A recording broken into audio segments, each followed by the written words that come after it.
Locally, right?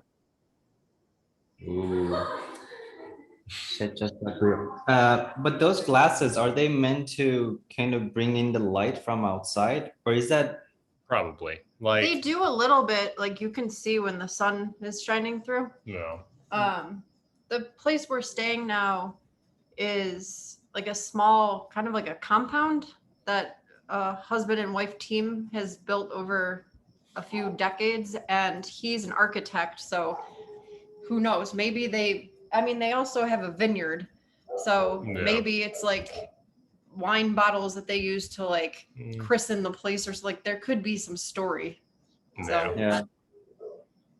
In Thailand, you see them in because usually the kitchen is outside of the house, oh. because of the fish sauce.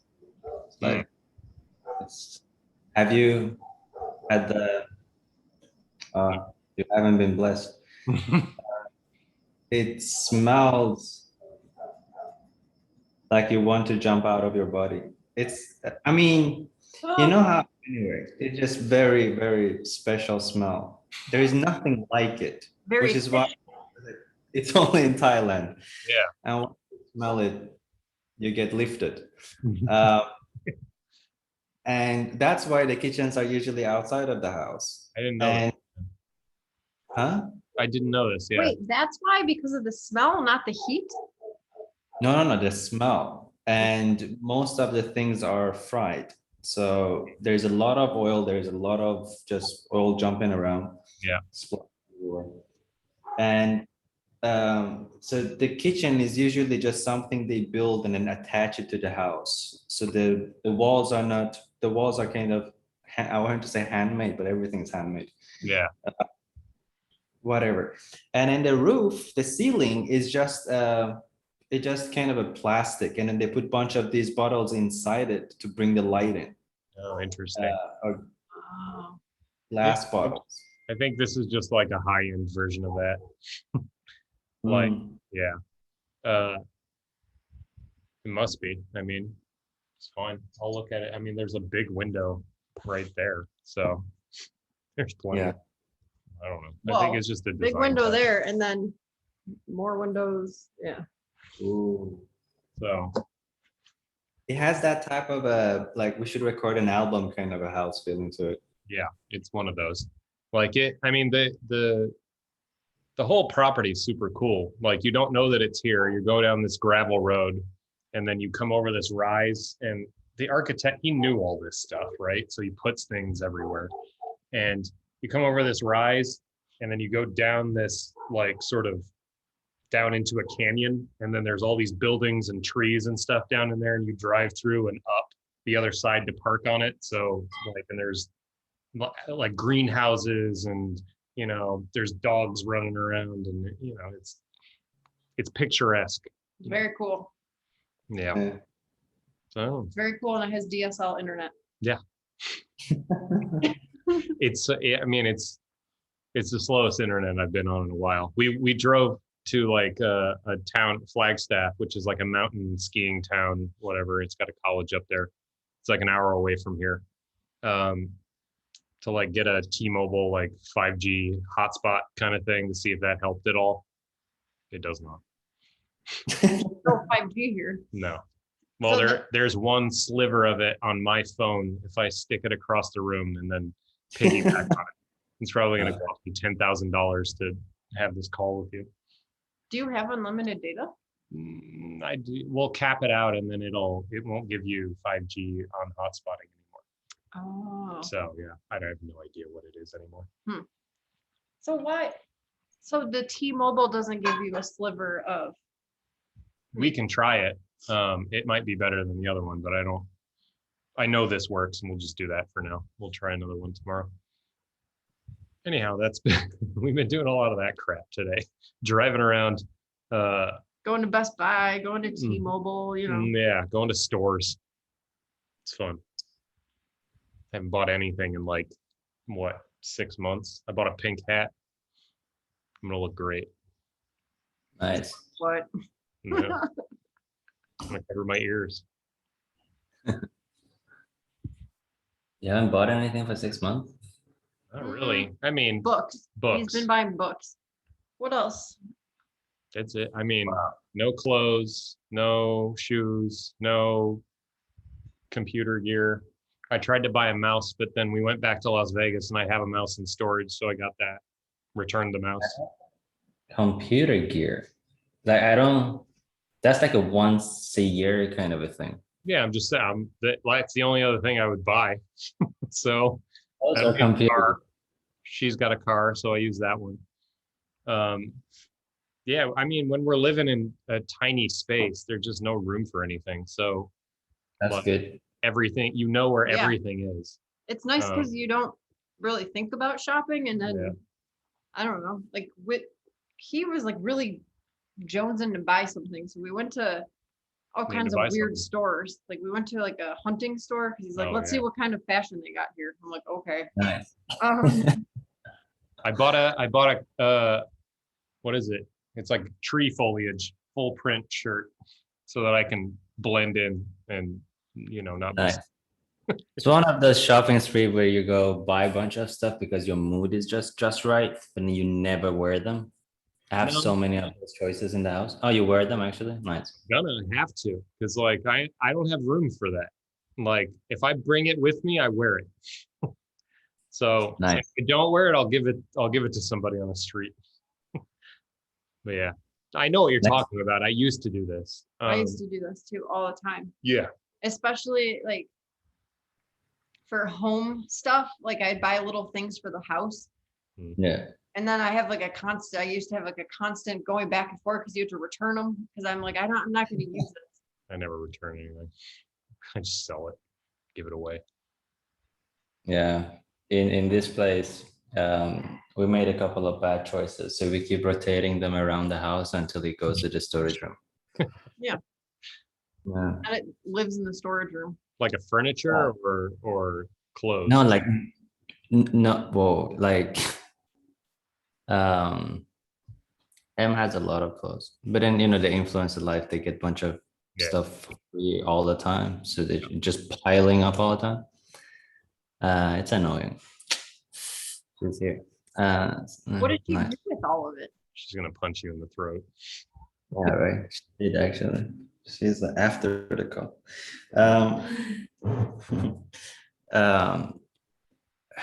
What do you do with that stuff that you get?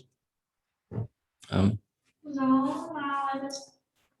it's just only one that I use. Another one is like in the box. So Come say hi.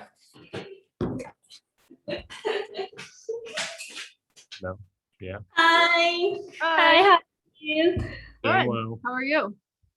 Yeah, good. Just start working today. My sister get wedding today, but I cannot go because we live in Bangkok. It's too dangerous to go back there, and we're gonna get maybe trouble later. So my parents say like, yeah, just meet later. Wow. Glad and so sad at the same time. yeah, that's weird. Where it's a wedding? Where's the wedding? My hometown is the city is Buriram. We drive from here around 5. 5 hours. Yeah. Okay. Yes, really far. Yeah. Yeah, that is far. And I so, hear you guys' voice all the time, every week. well, this is what we look like. Yeah, so glad you can come say hi today. Yeah. That's nice. Everybody's awake. Right now. It's what time is it? 8 o'clock, Yeah, 8 p.m. 8 p.m. Yeah, and at first time, and we're here in the daytime. Yeah, we're trying it. You guys are in the future for us. I know. I mean, Weird to think about. what's it like? Tomorrow morning. Yeah. Totally. Nah, ask me anything. I know most things. Mhm. Where are you guys now? So the background looks very nice. Yeah, we're in Arizona.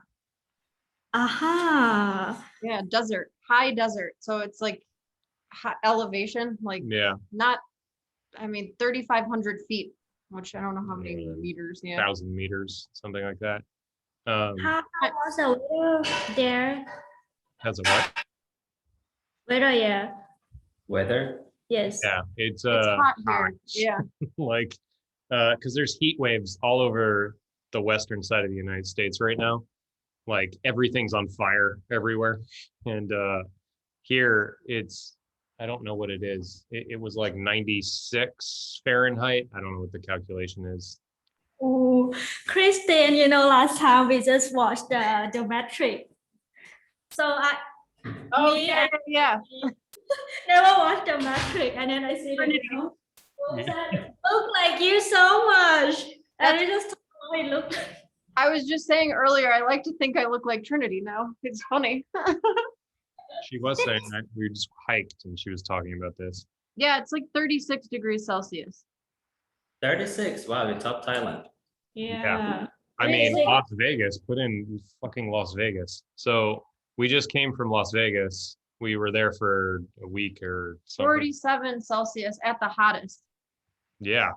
Oh, that's No. nice. Yeah, and in Thailand, when it's summer, it's around maximum is 35. Okay. It's cute. When it's summer, it's always summer. There's no winter. It's always hot there. Huh? It's always hot there. It's always hot here. Yes. Which is No winter, I think. Yeah, no. You think Like you no, I mean like winter is like joke. yeah. You get cloudy weather for just a month. Yeah, Yeah. I And know. it's rain season. It's just like 4 clouds coming. I never wear a jacket, but I with him I wear jacket in the room just because not the real weather. It's just aircon. Mm, Yeah. yeah. I mean, yeah, we don't have aircon here. And we're like melting We do in our in bedroom, our bedroom. Yeah. but this room doesn't. Oh, It's Yeah. not, I mean, are you okay right now? I'm fine now. Yeah. I have to take a shower. Yeah, like it's been tough to work.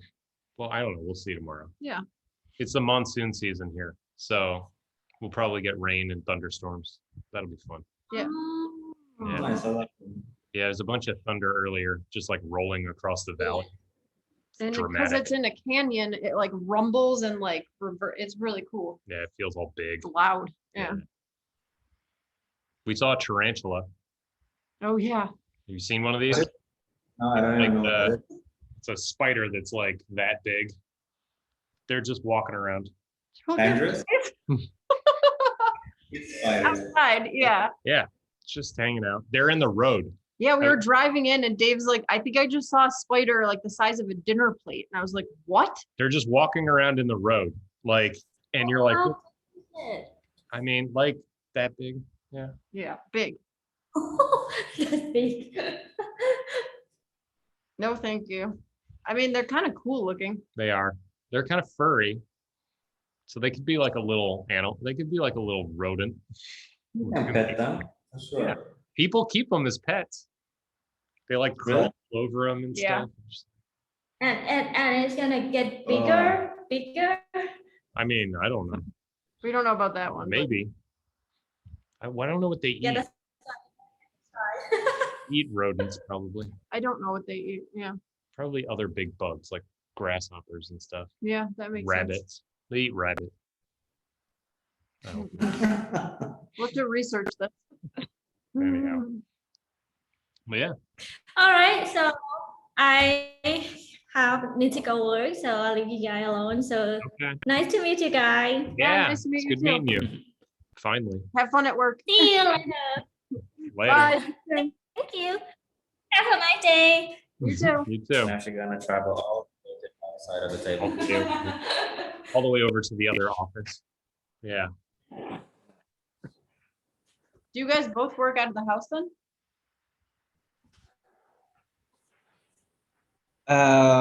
Yes, and then it's You don't know? full on lockdown here. Oh yeah. So what is the like the cases spiked or whatever and then no one can go out? Like what's the deal?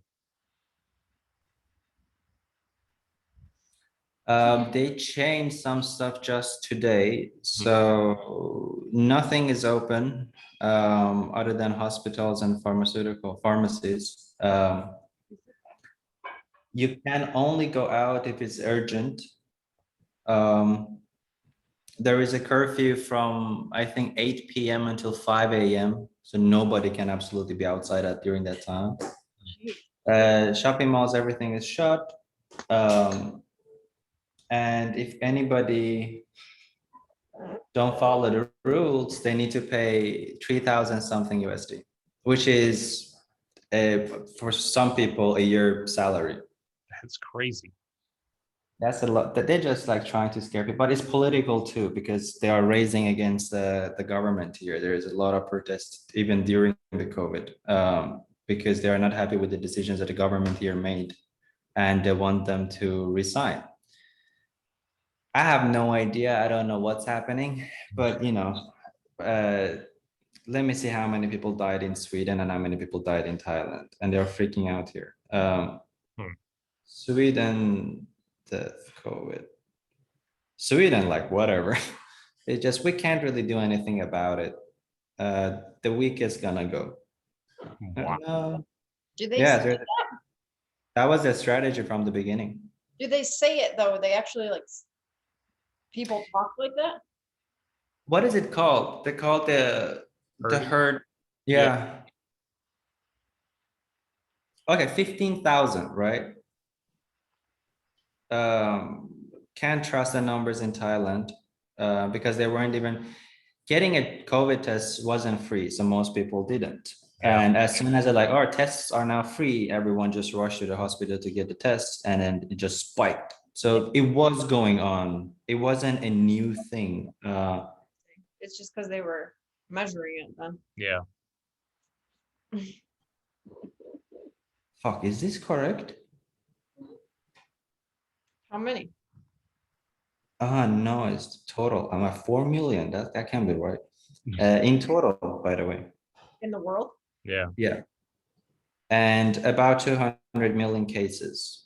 So maybe add 1/3 on top of that. But in Thailand, only 3,000. Well, you know, if you die before you get to the hospital, you won't get tested. They're like, why are we wasting the test? And that's a global thing. So the numbers are not that accurate. But yeah, I'm gonna go ahead and say there is a lot of drama in Thailand, and it's just very drama-centric kind of a place. You'll notice by watching the TV here.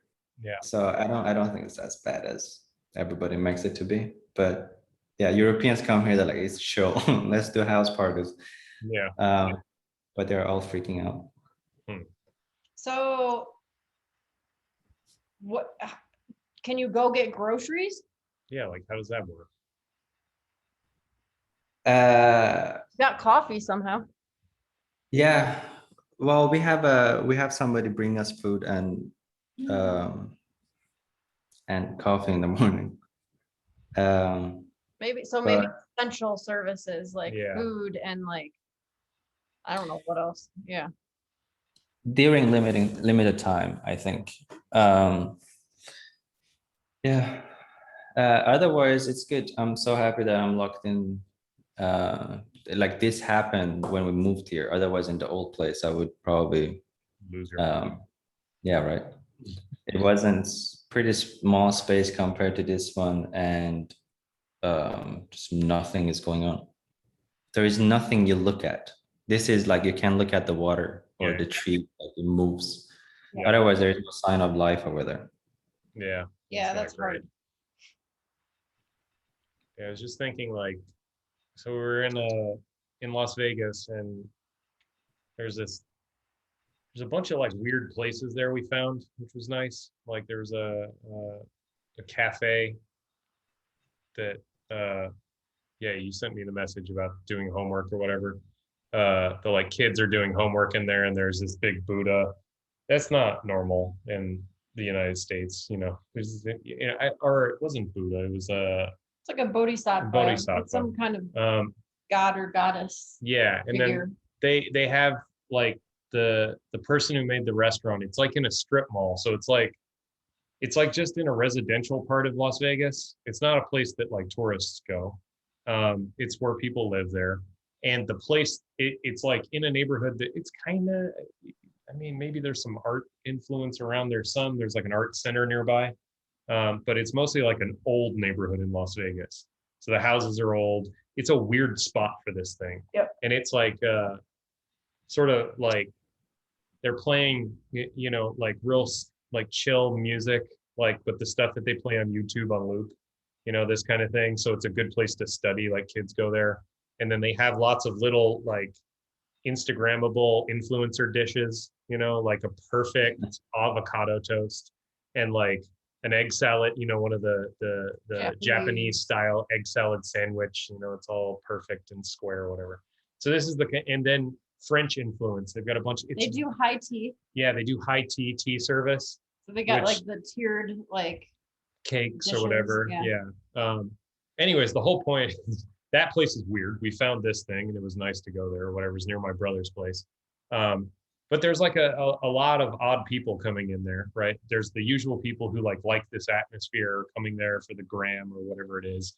And then there was like some Air Force guy that came in there and like he was coming through to do training because there's an Air Force base in Las Vegas. And he was talking to the owner and like they knew each other. He had been coming like year after year. And they were talking about how like, he was asking, he hadn't seen her in a year. He's like, how was COVID? Like all that for the business and stuff. And she's like, brutal, like, because nobody was coming into the places, right? But they figured it out and they're still doing their thing. And then they're kind of talking about the lockdown stuff. And, most of the lockdown stuff out here or out in the desert. And it was mostly like, you can't go into the businesses. Yeah. They can't do business unless it's delivery or whatever for a restaurant. And and like they're talking about if they try to lock it down again, they're just not gonna. They don't care. They're just gonna do whatever the fuck they want. They're gonna Like stay open. this is the mentality of like desert Americans. Just like, no, you tell me no, I'll just do it anyway. So like the idea that you would lock down a whole city and not let anybody leave, these people would lose their minds. And they all have guns too, so they're all crazed. Anyways, it's just we've been seeing these different like flavors of this kind of thing, so it's. Have there been multiple lockdowns in the US? So we had like Los Angeles, is it LA County? Did you just catch it? Yeah. Yes, dogs too. So I'm like, luckily these guys didn't see it, but you guys saw it. Yeah. Well, anyway. Well, because your eyes went. Whoop. Yeah, like whoops. It's coffee everywhere now. Yeah, it's LA County, Los Angeles County. They just renewed or restarted a mask mandate, but it's not lockdown. So I don't know. Like my sister works in San Diego and they like strongly recommend you wear your mask. And she's just like, I don't want to though. So I'm not going to. Like people are just like. Oh, there is big fines here. It's scary. There's so. Oh my God. Yeah. I mean, I've heard some stupid shit like, where was it? It was a requirement to wear double masks in some countries. The pleasure of working remotely with people, like you get all sources of fun news. But here they said we do recommend wearing masks at home because it's at home. Yeah, just don't, because they're like, this is so out of control. Like we need to do whatever we can to bring the numbers down. Wear a mask at home. But yeah. Oh my God, the UK said. It's an actual thing. Let me actually find it because it doesn't sound like it's real, but then like wear mask during sex. Is there any? But it was on UK's. Oh, wait, but like, is COVID, what's it called? Passed in like sexual fluids though? I would think that you could catch it that way. Droplets. Well, if you wear a mask, apparently it won't transmit. And then in here they go, well, inside the car you need to wear a mask because the cameras catch it. So if there is more than one person inside the car, everybody should wear a mask, and that's mostly because of the Grab, which is Uber, and that does make perfect sense. Yeah, but a person's private car. But you can't set them apart because it's not like back in the days where you go, taxis are yellow or whatever color they are. But so any car can be a Grab or Uber car. So everybody now needs to wear a mask, and then they go, everybody at home now need to wear a mask and try to not sit next to each other until the chaotic part is over. This is real, which is Fuck being in health policy. Yeah, and I guess you can't get COVID from semen or vaginal fluids, but they have tested like and shown that there's like COVID antibodies. Well, it's just like put a mask on, but you could still transmit it other Well, ways. no, you're not supposed to be in the same bed. You have to sleep in different rooms. New law. You can't see anyone. If you see anyone, it costs you $3,000. I mean, Don't look at anyone. in the Yeah. eye, in the eye. Eye masks. Everyone has but to. the pools are open. I mean, it's bright. What? How does it make sense for the pools to be open? Because apparently COVID doesn't transmit through water. So people So- are masks in the water though? No, no. Why though? Because even here, right before they ordered all of the restaurants to shut down, you had to wear a mask. And then as soon as you come to the restaurant, you do the fever scanner, which is everywhere here. It monitors and everything. You don't need, they don't even need to do the gun thing. Oh, weird. Oh yeah, I saw. As soon as you sit down, you're like, take off your mask, you do your order. And whenever they're like, oh, I'm sorry, what did you say? Like, as if this gonna help them hear better sometimes. that's the thing. This is just all pointless. Yeah, so there's a gradient here of the theater versus like there are certain people who like follow the protocol. Yeah, Like you go to Portland, we were just in Portland, we're going and, back. and we're going back there for 6 weeks. And Nice, then you guys are the planning. Bay Area, what's up? You guys are planning like 6 weeks there. Yeah, finally. Like we'll have internet and like it's a nice place too. There's like a hammock. It's green, quiet. You can walk to places. There's nature nearby. It's gonna be a good Nice. one. Yeah. We're staying with that dude John again. So we'll get some thinking done. It'll be nice. We get a lot of work done when we're with John. He's like a good him and Dave are like on a wavelength together, but You're gonna meet John him, and you'll I see. understand each other too. So like it helped, Yeah. like I don't know, there's some weird synergistic thing that happens. It's nice. Yeah, we're learning to share a language. And when you're in person, like living together, this goes really quickly. Yeah. Cause like you're just wandering around and like, I'm thinking of this. And he's like, all right. And then we can do that, like your stupid ideas get like a chance to breathe a little. And you can figure out what's dumb and what's not. You can go quick that way. It's nice. Yeah. Portland is very they're like keen on rules and like law, like Yeah. order. And Abiding. yeah, But There's- following the protocol and then trusting that the protocol came from a scientific source. yeah. So that like there's some rationality to it. And when done appropriately, this is good, right? Like this makes sense. But the thing that you're talking about, like there is an overswing that sometimes when people get scared or freaked out, they get religious about these things. They become superstitious. Like I have to put on 2 masks. And what is and so where is the science in that? Like, you've moved into something and like, so it can, and then you can find a source that tells you have to put on 2 masks, and that's fine, right? Like, but this is very touchy, like, because people are scared and they take this seriously. And so and then the flip side of this is you get the other side of people who are like, you're idiots. Well, you don't need 2 masks. I'm not sick. So we're seeing the whole spread of this. And like, it's interesting tracking in myself how much I have of each of those things sometimes, right?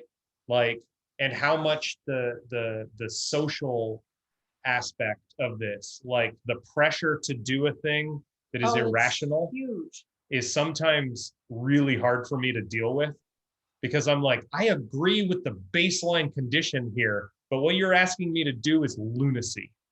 I just don't want to get into it with people. So No, I'll do what they need me to do. I'm not going to fight them because who cares, right? Like ultimately, but I'm like, you're just dealing with half a deck of cards here, and like you think you're right, but yeah. So it's hard though, because like everyone can be right with science right now too. 'Cause, Yeah. like I have a you friend. can find a study. I have a friend who we met up with in Portland, and she's been researching why we don't have to wear masks because she's sick of wearing a mask.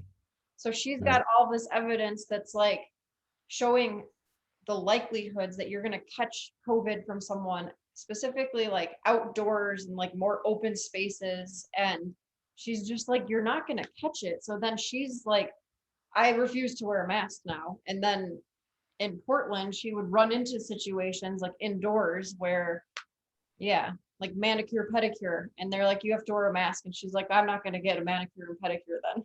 And I was like, well, I'm going to stay because I want to get one. So it's funny. Like everyone's got their own sources. Everyone's got their own way of doing it. And it's a lot. Yeah. Every time something like this happens, it's like, why make a stand for this? There are just so many bigger things to go, like, this is my point, I want to live by this. But then wear a mask, get the thing done, and then be over with it. Like, what's the point? Don't show your power here. It's just Wrong area. I know. I mean, I think it's partially that like these mimetic things are easily capturable by like people who can use them to like sort of aggrandize themselves potentially, or movements can use these kinds of energies towards some purpose, and not conspiratorial, like just like they're in alignment with something that is mask related, and then they can take it and run with it, and then you get a lot of people who are worked up, and then I don't know. It's ridiculous. I just try to get along. Yeah, Make it easy. there's a lot of it here. People follow the rules here a lot. It's just built into their culture. And it's again, religious part of it, like you said. But also people before that COVID thing, people wear masks here because of the weather or the air, not pollution. So they had the habit anyway. Yeah. It's I'm curious. Go ahead. Yeah, no, just that they're very extreme here about some things. Interesting. Why is that? What's the history? Well, they had SARS. Yeah. The first version, whatever version, the last one, 2012, something like that. Yeah. But there were a few incidents where somebody had and then they actually track it. They do a much better job at tracking than Sweden, which is crazy. Like in some places, most of the hospitals, you get greeted by this robot that comes to you, and then you answer some questions, and then you get your thing. A person doesn't come to you to ask you. Yeah, it's actually very, very surprisingly good here. And all of them were sponsored by a university. They developed all of these things during the time. Finally, our project's coming to meeting. And there were a few incidents where somebody had the virus, and then they go to a club and everybody tests positive after that. And the transparency here is ridiculous. You can see, how you wonder, I wonder how the government, people working in government, I should probably not say it, because they actually check stuff. Just pause there. Somebody said something on Twitter about somebody high up. Yeah. And he got prisoned for 11 years. And then they do things like that to make an example of, hey, that's not okay. And one person needs to pay for it. But then now they're looking into, did she come out or not? But anyway, so this incident was, a lot of these things happened, and it happened in the government. So suddenly you see people, they're like doing a talk, and then they're like, and then they collapse a couple of hours later. And turns out they all had a party together, and not a normal type of a party, but in things that you would imagine. So there are pictures, and for some reason they pop up in, like, you know how a lot of things are censored in Europe and US because they just don't want to those visual images to harm somebody's mind, because now you walk around like accidents, car accidents, everything is extremely visual here. And the same thing whenever a news comes up. So a lot of these officials, they went to strip clubs here, and then there are all kinds of pictures of them, and they all got the virus. And now they're like, no, everybody wear masks at all time. Oh, they're overlapping. Interesting. They're oversharing. That you can't get away with much stuff here. You can easily get canceled. Because of the Facebook, social media here is a much bigger, the advancement of social media here is a much bigger thing. Like in US, Clubhouse was a big thing. Yeah. Audio communication has been a thing here for a very long time. And it's usually integrated into the social media platforms, right? Like everything is bundled. I remember that part I understand. What was it? True, was it called? Yeah. We had talked about that company and that platform. And What- it's like how- what- everything in one. What is Everything you could imagine, like buying stuff, socializing, private communications. Yeah. What's the how does the audio stuff, what does that landscape look like? Well, from the beginning, it was very new for me when I went to Malaysia. This is 9 years ago, and they were sending audio messages to each other. Oh my, don't do that. Send me a text, it's easier. I can read it anytime. But apparently it's a thing. People are lazy here as default. So as they are walking, they just hold this button and then send audio messages to each other, which was crazy to me when I come from Sweden here. And then it turned to be just audio conversations that, like, we do it as a meeting, but they were already doing it as they are group chatting. But then they're not chatting, they are doing the audio thing, but they're not making it as a meeting, or it's a whole another behavior around those type of audio things. I'm here. curious about this behavior. Casual. Okay, so is there an order to the way you talk? Like, there are styles to do this? Like, one more thing before I forget. You know the audio thing, the keyboard thing, you can actually press it and it writes it for you? Yeah. Super popular here. yeah. Do you guys even use it? Sometimes, not really. Aaron uses it. My friend who was doing the mask research. I have friends who, I mean, Jason, we have friends, some people do. Like, It's weird. So like I was thinking like an oral versus a like literate sort of like culture, but like Erin's a writer, so writing for her, she likes writing, but there's something with the ease of being able to talk to the phone and having it write for you. I don't know what it is. That's the thing. I mean, when you come here, it takes a while for you to understand people, because they are not, because whenever you write something, it comes out and then you look at it and then you understand yourself a bit better. So you learn how to talk short and make your point clear. Sure. A lot of conversations here goes by for like an hour and like, what are we even talking about? Like, what's the point here? Because there's no thought put into the conversations, and it hasn't been for years. And that's the damage of just the way of sending audio to each other all the time, because just like long 3-5 minutes a message per message, and there is no point to that message. But if you would write it, you're like, fuck, this is like 5 lines, I should make it shorter. But that doesn't have audio. So this is back to the I'm super curious about this. I wonder if anybody's like done research on this, but so that we mentioned this book before. It's by Walter Ong. It's called Orality in Literature, and it's about oral cultures, people who speak and transmit information this way primarily, versus literate cultures where they're writing and doing the thing you're talking about. And there's a different style of communication that happens between them. They distribute information differently. Yep. And like, there's usually a more poetical or like mythic mentality to the oral cultures, like narrative for sure. And then Yeah, I don't know beyond that, but yeah, I'm curious. Well, There's the probably literate some. stuff is it lends itself more to rational, like Well, you can measurable, see it like you were talking quantifiable, about. and you can pass it along. You can build on it in a way that is more like Well, methodical. you can use it as memory, Yeah, so you can check it over. Like you can mean- reference it again. but you use narrative in literate or in oral form as memory too. This is how things are passed down. Yeah, the memory works differently though.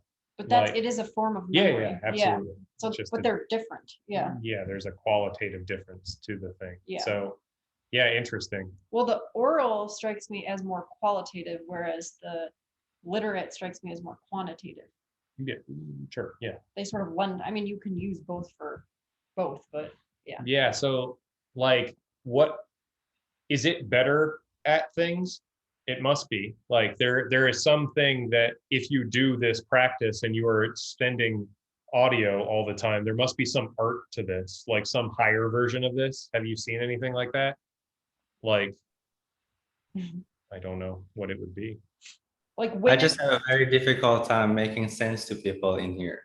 And Yeah. in Southeast Asia in general, that goes across the projects and, you Yep. know, just communication with anybody, even outside of work. Interesting. There is a lack of clarity of actually what being said and the purpose of the entire discussion here. But maybe it's not only the audio stuff to blame.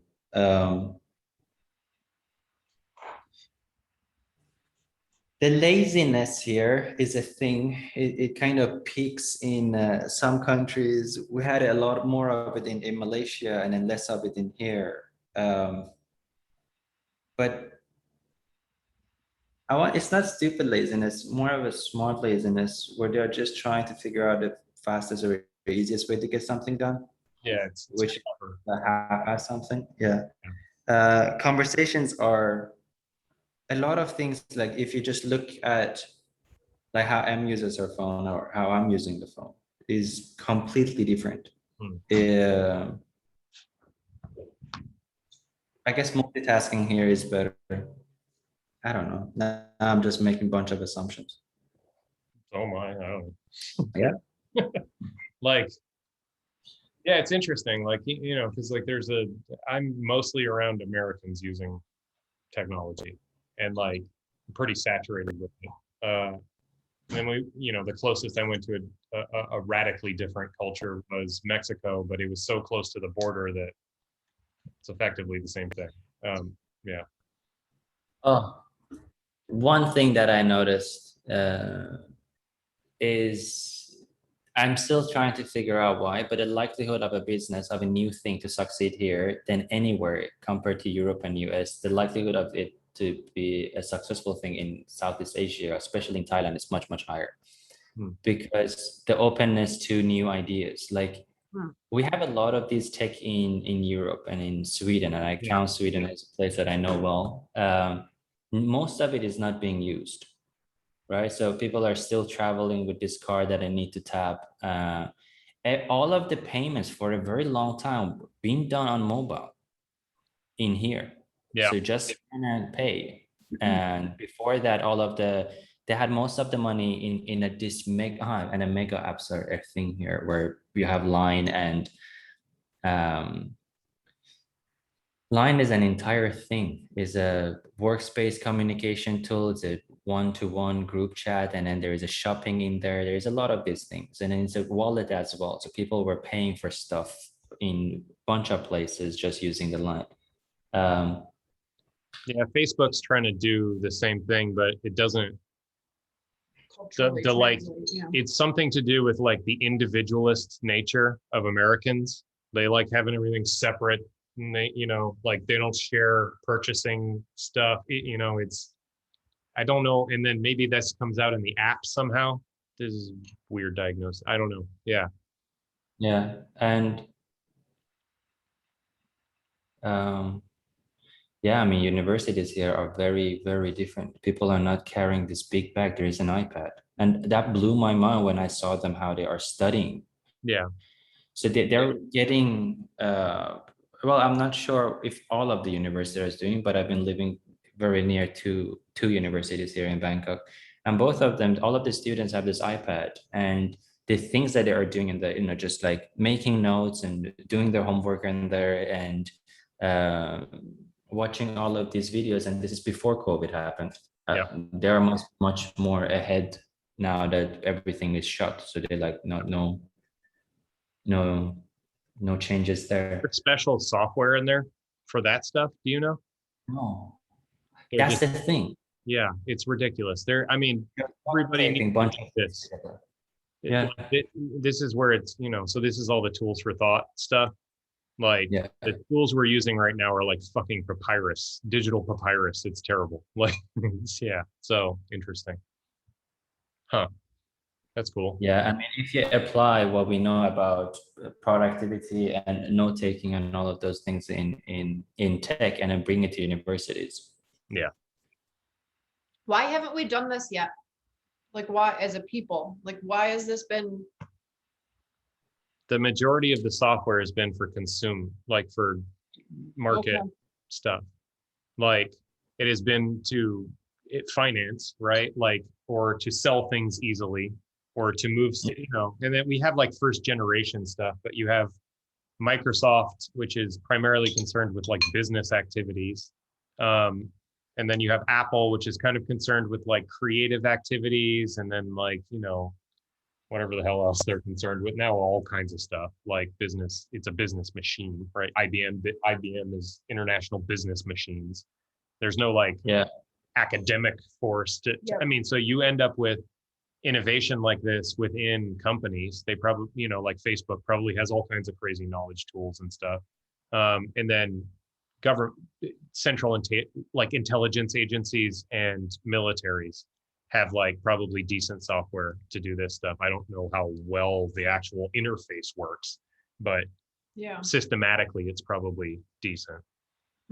But I think people are now realizing that they should take what they know and then apply it to industries where there is no tech advancement happening, just to get that competitive edge. We had a few clients where they were doing some amazing stuff. One was for the Air Force in the US. And once you see the research, once you see what's actually, how they are tracking the flights and kind of sharing information in terms of, oh, there's a bad weather here, or probably you should take this route. They're all 10 years behind. Really? So the smallest improvement, you get all of these big contracts from airways and governments. Yeah. But now focus is health, COVID. Yeah. Focus is on remote workspaces, COVID. Once these two get as bloated as the SaaS industry for the productivity gets or becomes, they will move in towards education. And once they do, we're gonna evolve. Like, probably we're gonna progress within a year as if it was 10 years in the past. Yeah, I mean, I think there's a lot of people working on this stuff and have been for a while. So like there's a chance to do this well rather than fast. Because like Well, it's compounding though. Yeah, it's not a problem that goes away. Like clear communications and like the ability to move through large amounts of knowledge, like, and be able to share that stuff and communicate. Yeah. I mean, it's the most valuable thing around. So and then also, like, we worked on a few projects when it comes to the research for students, homeschooling for different learning languages.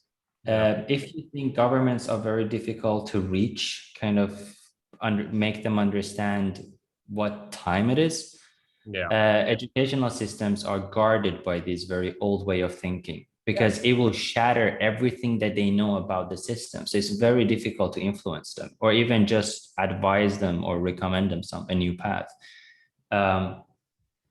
This has to be bottom up, This is why, well, academics are leaving academia, a lot of them, to go do their own thing, and they can find audiences now because people are trusting of information shared on the internet. So, and there's enough tooling where you can have your own like shop basically. I mean, YouTube effectively, like that's Yeah. enough to like spread. You can lecture on it. So So- it's about like trust with these things too. So the structures that are popping up in the like crypto stuff, like the DAO structures, potentially have the opportunity to gain a lot of trust so that the tooling that they're producing can be used by entities like governments because they're open in their building style. They're transparent. You can see how they're built, and then people can come and contribute across all over the place, and like they're vettable sort of to this degree. And if they're working well, communities can support themselves. So you don't have to go out to some gigantic consultancy who's going to burn 90% of your money on shit that doesn't matter for, you know, a marginal gain or whatever. So anyways, I can see this fork happening there. You get this, that movement that you're talking about, that if this stuff can come into like innovation, there can also be social innovation where it's applied, right? Yeah. But to get that social innovation, you need organizational structures that can operate with, I don't know. This is, yeah. We're playing a lot with this stuff right now. Yeah. Everybody would just be so much better off if just people learn that change is good from a very early age, right? Because with the school system or with anything, they're just like, oh, change, that means maybe I won't be able to do the same job that I'm doing now. So there's a fear of losing my routine or my way of life. Like we see it with the grocery places. What do you call them? Like shops, right? A lot of these places with Amazon's new tech, people are getting fired. Yeah. And that's gonna happen with schools, because we don't need all of these teachers in every single city. Let's just contribute to the same knowledge source. So I mean, there's a human cost to this. So this is where you start moving towards ideas like universal basic income. I don't know in Thailand how that's all working, but in the United States, like there's no fucking safety net barely at all here. There's the welfare state that's sort of permeable. You can fall through the cracks and end up homeless pretty quick. So that same pattern is playing out across any industry, that any job that can be repeatable, you know, is something a computer can do and will do probably. That's not a foregone conclusion. So the role then is to find roles that humans can do, like only humans can do well, which is like caring and loving and relating and being close and talking and these kinds of things, like, and art and stuff like this. So how do you build that into whatever you're built? Because if you've got these people and people can do stuff, right? They like to be engaged in the world or whatever. I don't know. There's some moral quantity to the fact that automation is occurring, right? It's not just these people are fucked. Like I'm not cool with that anymore. Like, okay, so what then? What do you do with that reality? Like, how do you build in a way that not take advantage of it, but can like move with the reality of that change? Like, because that stratum exists, so it's going to influence culture and society and politics and all of those things. So being positioned in a way to understand that is taking place and potentially to ease that in some way, or if in a selfish way, to take advantage of the creative energy that has been released by the automation of stupid jobs, because people don't need to do those jobs. Computers can. So what can they do instead? So anyways, this is just getting that out of my head, because that one has come up so many times, and like I need to find a sort of not optimistic, but like fruitful way of dealing with the fact that human beings are being automated out of automatable jobs. Okay, what do they do then? do Yeah, we it doesn't do? have to necessarily be a bad thing, I guess. No, but how is it a good thing then? Yep. I don't have an answer necessarily, but I think that Well, you have there's to start seeing it as an opportunity, I guess. part of it is there's a really strong attachment to the mentality that people have to work. Yeah. Like in the United States, at least, this is a big one. So, and we've seen some, it's almost like precursors to UBI here, where with COVID, the federal money and the state money, like with not is it unemployment? Probably. Yeah, the long and the short of it is some of the lower income, like hourly wage workers, for the first time in I don't know how long, they can afford to not work because they're getting paid when they leave. Like, Not work as much for I a think- lot of them. well, I They're think not, some of them they're are not not like on a beach. no. They're not working the same jobs that they were before Yeah, them. they're not There having to are- work like a third and fourth job. There's second job. signs everywhere at restaurants in particular. Everyone is hiring because Yeah. I don't know exactly There's where. a labor shortage because of the money coming in with the stimulus stuff. So But a lot of people who are interested in like finance and economics or work in that field, they have the mentality that these people, whoever they are, they need to work. What are they doing? Something's wrong. I'm just like, maybe Yeah. they're like working closer to home now. Maybe they're able to work better hours or something, but No. yeah. I think the whole make a living for the sake of making a living is just gonna disappear because you won't be able to be the cog in a system anymore because there's no use for it anymore. It will be replaced by computers, like they with the repeatable work. But then now it means that you need to find your thing, and then most people are just gonna become independent, and you're all gonna be creators. Either that or with the Web3, we're all gonna just start contributing to the same source of knowledge. Who knows? Some combination of all those things, I think. Like, I think that, so I've been feeling this for a while that like, so I used to sell your craft, like as a creator, right? We did this thing, like we made stuff for people and, Yeah, but if everybody can do that, it's going to be just it a was hard. deluge of Well, it's happening. stuff. It has happened. That has already happened. So this is why we can talk about things like the creator economy, because it already exists. Somebody named it, we're talking, it's probably, Andreessen Horowitz, they put a name on this, which creates a market, which means that people can go build apps into that market. They can get a taste of that thing, and get an IPO or whatever the hell they need to do. There's a few good things, like a few things that I see with this.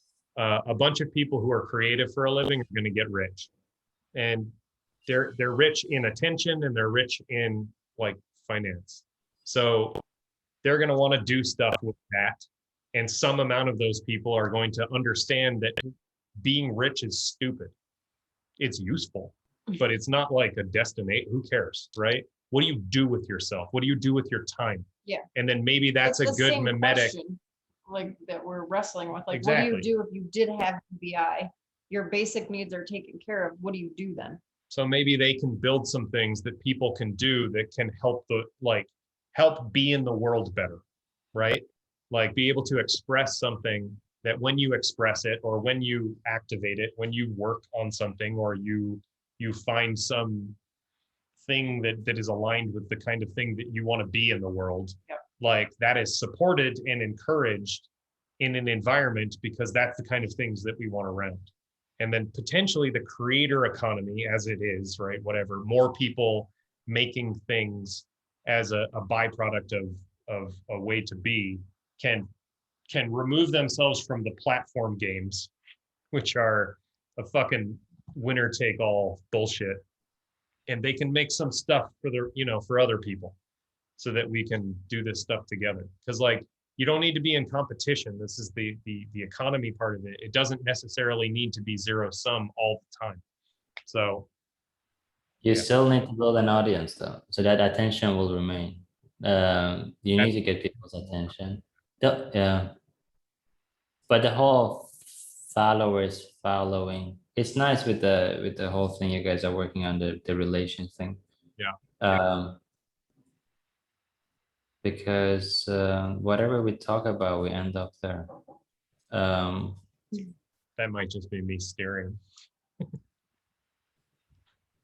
I mean, I think so. Like, I think that there's just a better way to relate on Well, with part all of that stuff. Part of the reason why it could like we end up there, if we're talking about like the state of the world and we're talking about, you know, the manner with which people are doing things that people do. Yeah. And like, if we're gonna talk about digital stuff, we're gonna end up talking about creation.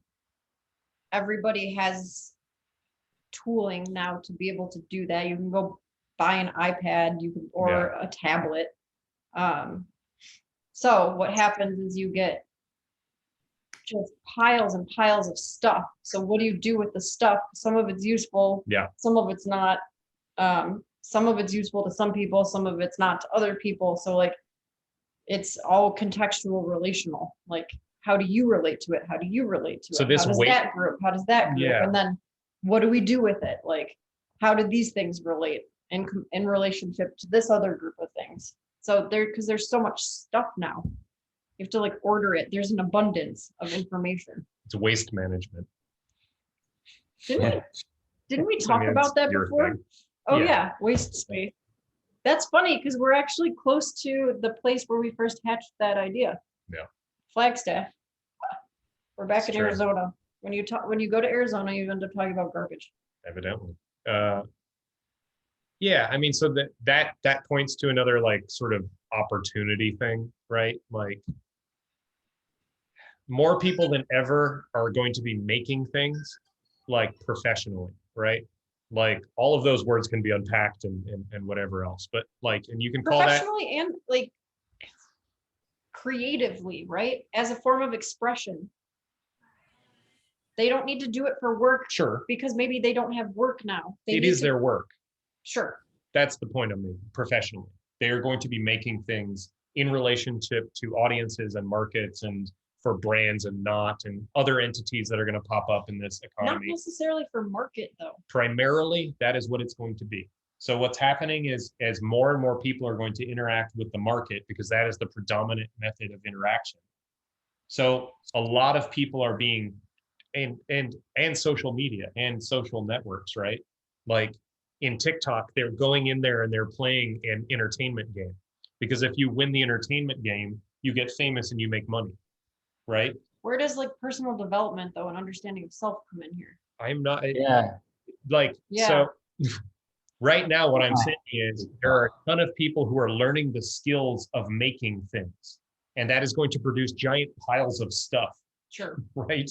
And so tooling to work with some of that stuff and mentalities on how to deal with some of that stuff, that is the domain of personal development. Why is this good and not good? Like discernment. Or why do I want to make this? Or why did I make this? Sure. And why doesn't the market want this? Because the market is set. Like, I think there's going to be an evolution of market, I think. If we're talking along that line of like people's basic needs are met, it's a different, like, what's the market? Like, how does the market get remade? I think I'm interested in. I mean, you have a bunch of different markets. There are lots of markets. It just depends on which like instantiation of market logics you want to play in. So do you want to play in the zero sum, like Scarcity. like giant pyramid of competition games, which are like, tweeting? Like, if you play that big tweet game when you're trying to get blue checked and you're trying to get to the top and be the story for the day or whatever the fuck, like, it's exhausting. And some people can play that game. That's fine. I don't know. My mind is changing about that whole thing. It's a currency, and then Sure. hate it or not, I mean, you need to kind of play the game in what it comes to the social media, because without it, I had a conversation yesterday with a friend of mine. He owns an agency here. A lot of people, but then the lack of self-marketing or self-promotion or like promotional content or anything that would make you known for a thing stops you from actually I don't know, reaching your full potential when it comes to your career, because your audience is just so much smaller. So I'm just trying to figure out how you need that. I mean, you need the, You need to find your people. That's, yes, it's more important to find audience persona fit than it is to find just audience. So quality, And not, is it audience or is it like the peer relationship thing we've talked about? 'Cause, Yeah. like,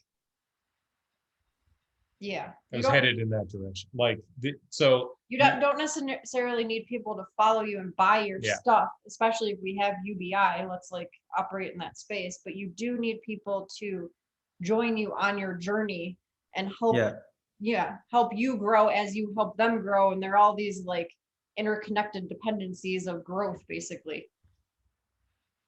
Part of it's but financial and part of it is attention. Like you need to get people's attention in order to find your people. it's interesting though. So whenever you come and start a conversation around, I don't know this, let's figure this out, you are not gaining as much popularity than I know this, let me tell you how it's done. Yeah. Just people are rushing towards those type of people. And I don't know, like before I was thinking that it's very nice to have a very open transparency type of a company with OFC, and then we just share everything that we have, but then you're adding to the noise. Instead, you're just being very calculated with your learnings and then package it in a way that, hey, you know, you can learn about this by just following this. Instead of join us, follow the progress, follow along. we're building it, you can build it. And if you are like a reporter type, just tell what's going on.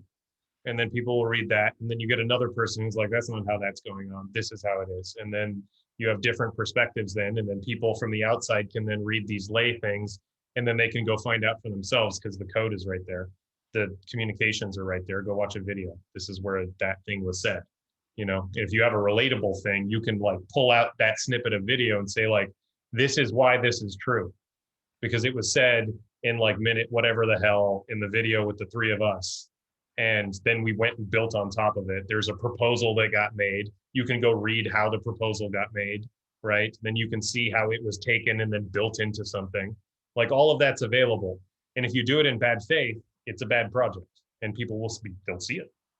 So I don't know. Like, and the people who want to pay attention to that, there's a first layer that they're super nerdy. They care about the depth or whatever. They'll help build it.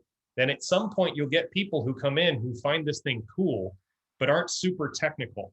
So what they do is they talk about how cool it is and they tell the story of the Why thing. it's cool. Yeah.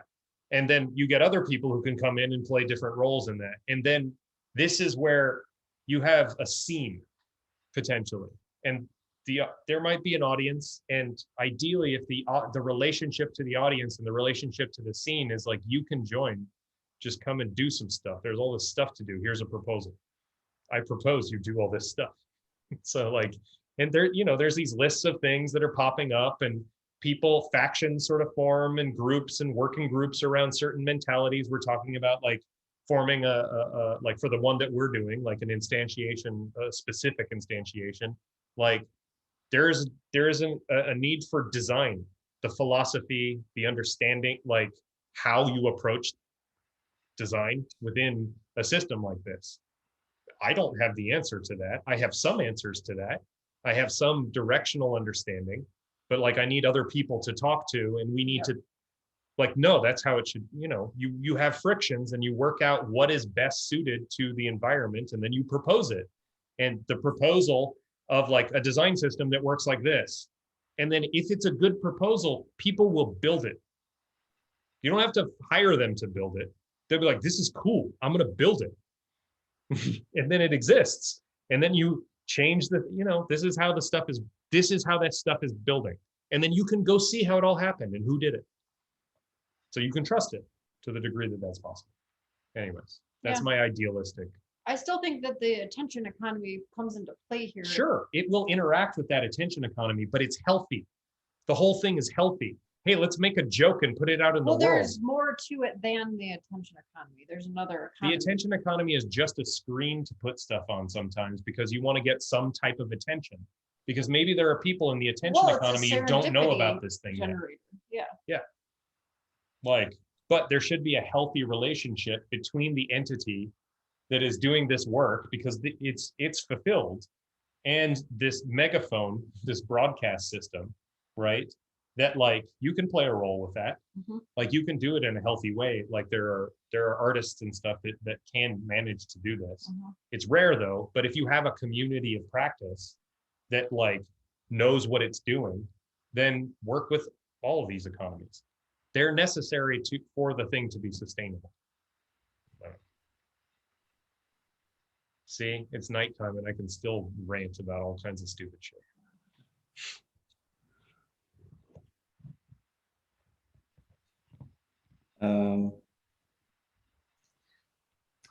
I had a moment yesterday where I'm like, fuck.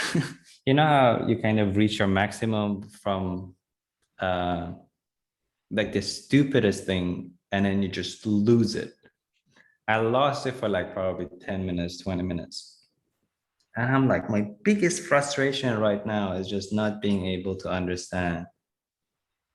Maybe we know how we should market all of these things, or we don't execute them, or just something is off. Whatever it is, I'm not solving it. I can't solve it. I need to probably reach out to people who has done it in the past to see what we are doing wrong about this. Because for whatever reason, we are never consistent with it. It doesn't work. Which project?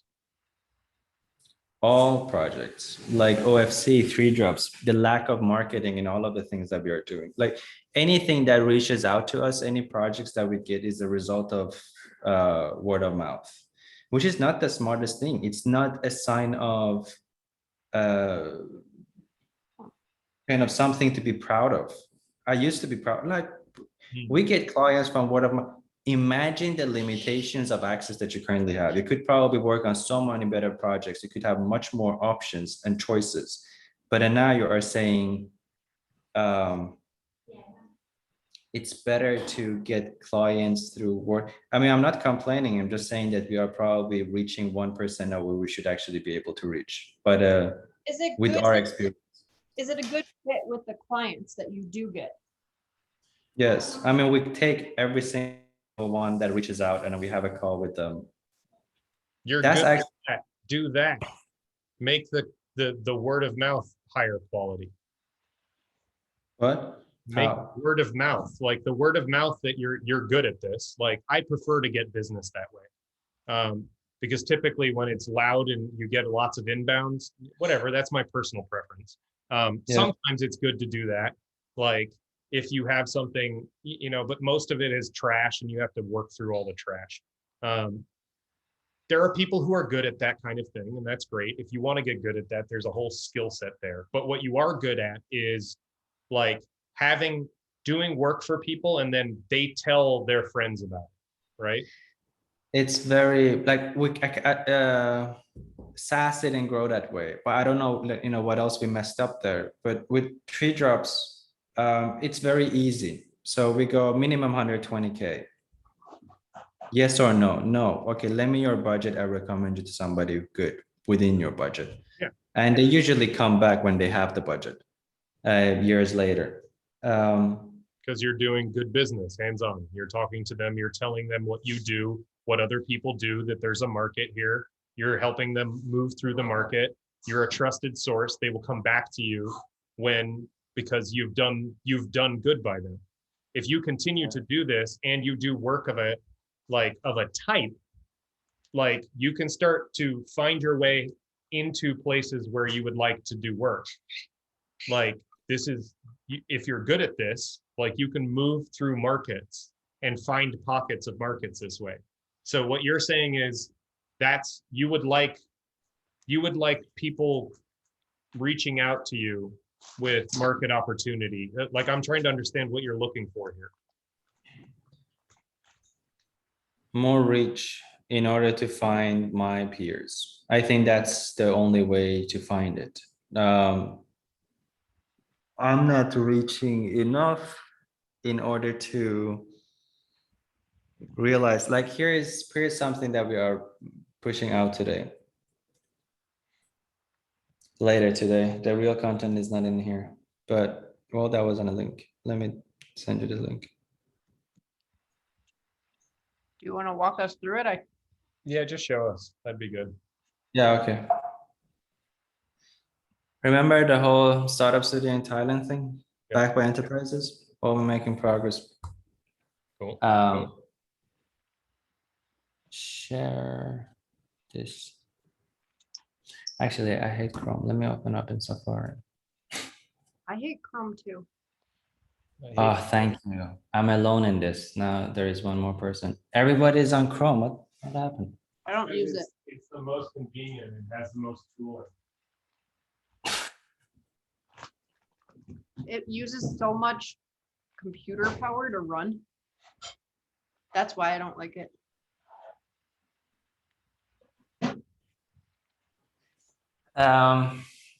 So in order to just get to a place here, this is so funny that we have problem with marketing, and then I have a marketing agency now. But then that's with influence, and it's just so frustrating when you know like how easily influencers connect brands to their target audience at an instant. So if you imagine an idea of overnight success, influencers actually bring that to the brands and to the brands every day. I've seen a product launched and it got sold out within 2 to 3 days. And there is just so many stories of that during the time that I've been with, that we've been together, which is crazy. And that was the whole approach that Notion took, which is very new. It's still not being realized by so many people in tech, that you should probably reach out to people that already have an audience and do something together. And Notion, because of the complexity of their product, they build a whole community, which they didn't pay for. Some did, for some they actually paid them to create video content. But the value of those videos and these things that we have, you know, influencers in tech, there are all of these YouTubers that review software, and they tell you how to use them, and it's just keep growing, that type of thing in our space. I wonder why would that thing for agencies be, but I guess it would be angel investors, just reach out to them. But anyway, this is Inen. Inen is the old rising enterprises. In order to just connect to the right people, we are helping them with two things. One, we're helping the companies here hire design talent. And the second, not through the tree drops, just, you know, there are a lot of good designers here, and there's a lot of good startups companies, but for whatever reason, they are not connecting to each other. So, and then there is a lack of broadcasting all of the things that are happening in Thailand out. Everything is in Thai. It's very difficult to actually see what's happening here. So we made careers, which is basically the best tech jobs in Thailand. And then we sell featured companies where you would get actually your own career page, and you can put up your roles here. Okay. And Centralizing jobs that are available in Thailand. exactly. There are a lot of job boards here, but then there is a lot of engineering, as you would expect in a lot of Southeast Asian countries. But then we are just focusing in the design in order to bring some design thinking into this country. And there's single jobs here. You can just post whatever design related jobs. These are not the real content. And then for the news, we are doing the same thing where we are covering or interviewing the best companies that are here. Then we are also talking about the idea that we have about building a startup studio here, which would enable people with industry knowledge to get up to speed with their idea, to design a product and connect them to the investors. Hopefully we would be able to build or bring some of the investors, some of the VC firms that we know and we work with over the years at 3Drops bring their attention to here and kind of promote this as a place that has the potential of becoming the next digital hub, because Singapore is too expensive. The cost of running a startup there would be the equal of running a startup in Europe. But then the cost of actually getting an idea off ground, especially if it's manufacturing, if it's a hardware, if it's a physical product, but also digital. The salaries are so low, the factories are so cheap, the weather is great. It has all of these components. It's already an expat destination. Anyway, so we are promoting it and then we're writing about it and telling people they can contact us if they're interested to get involved. And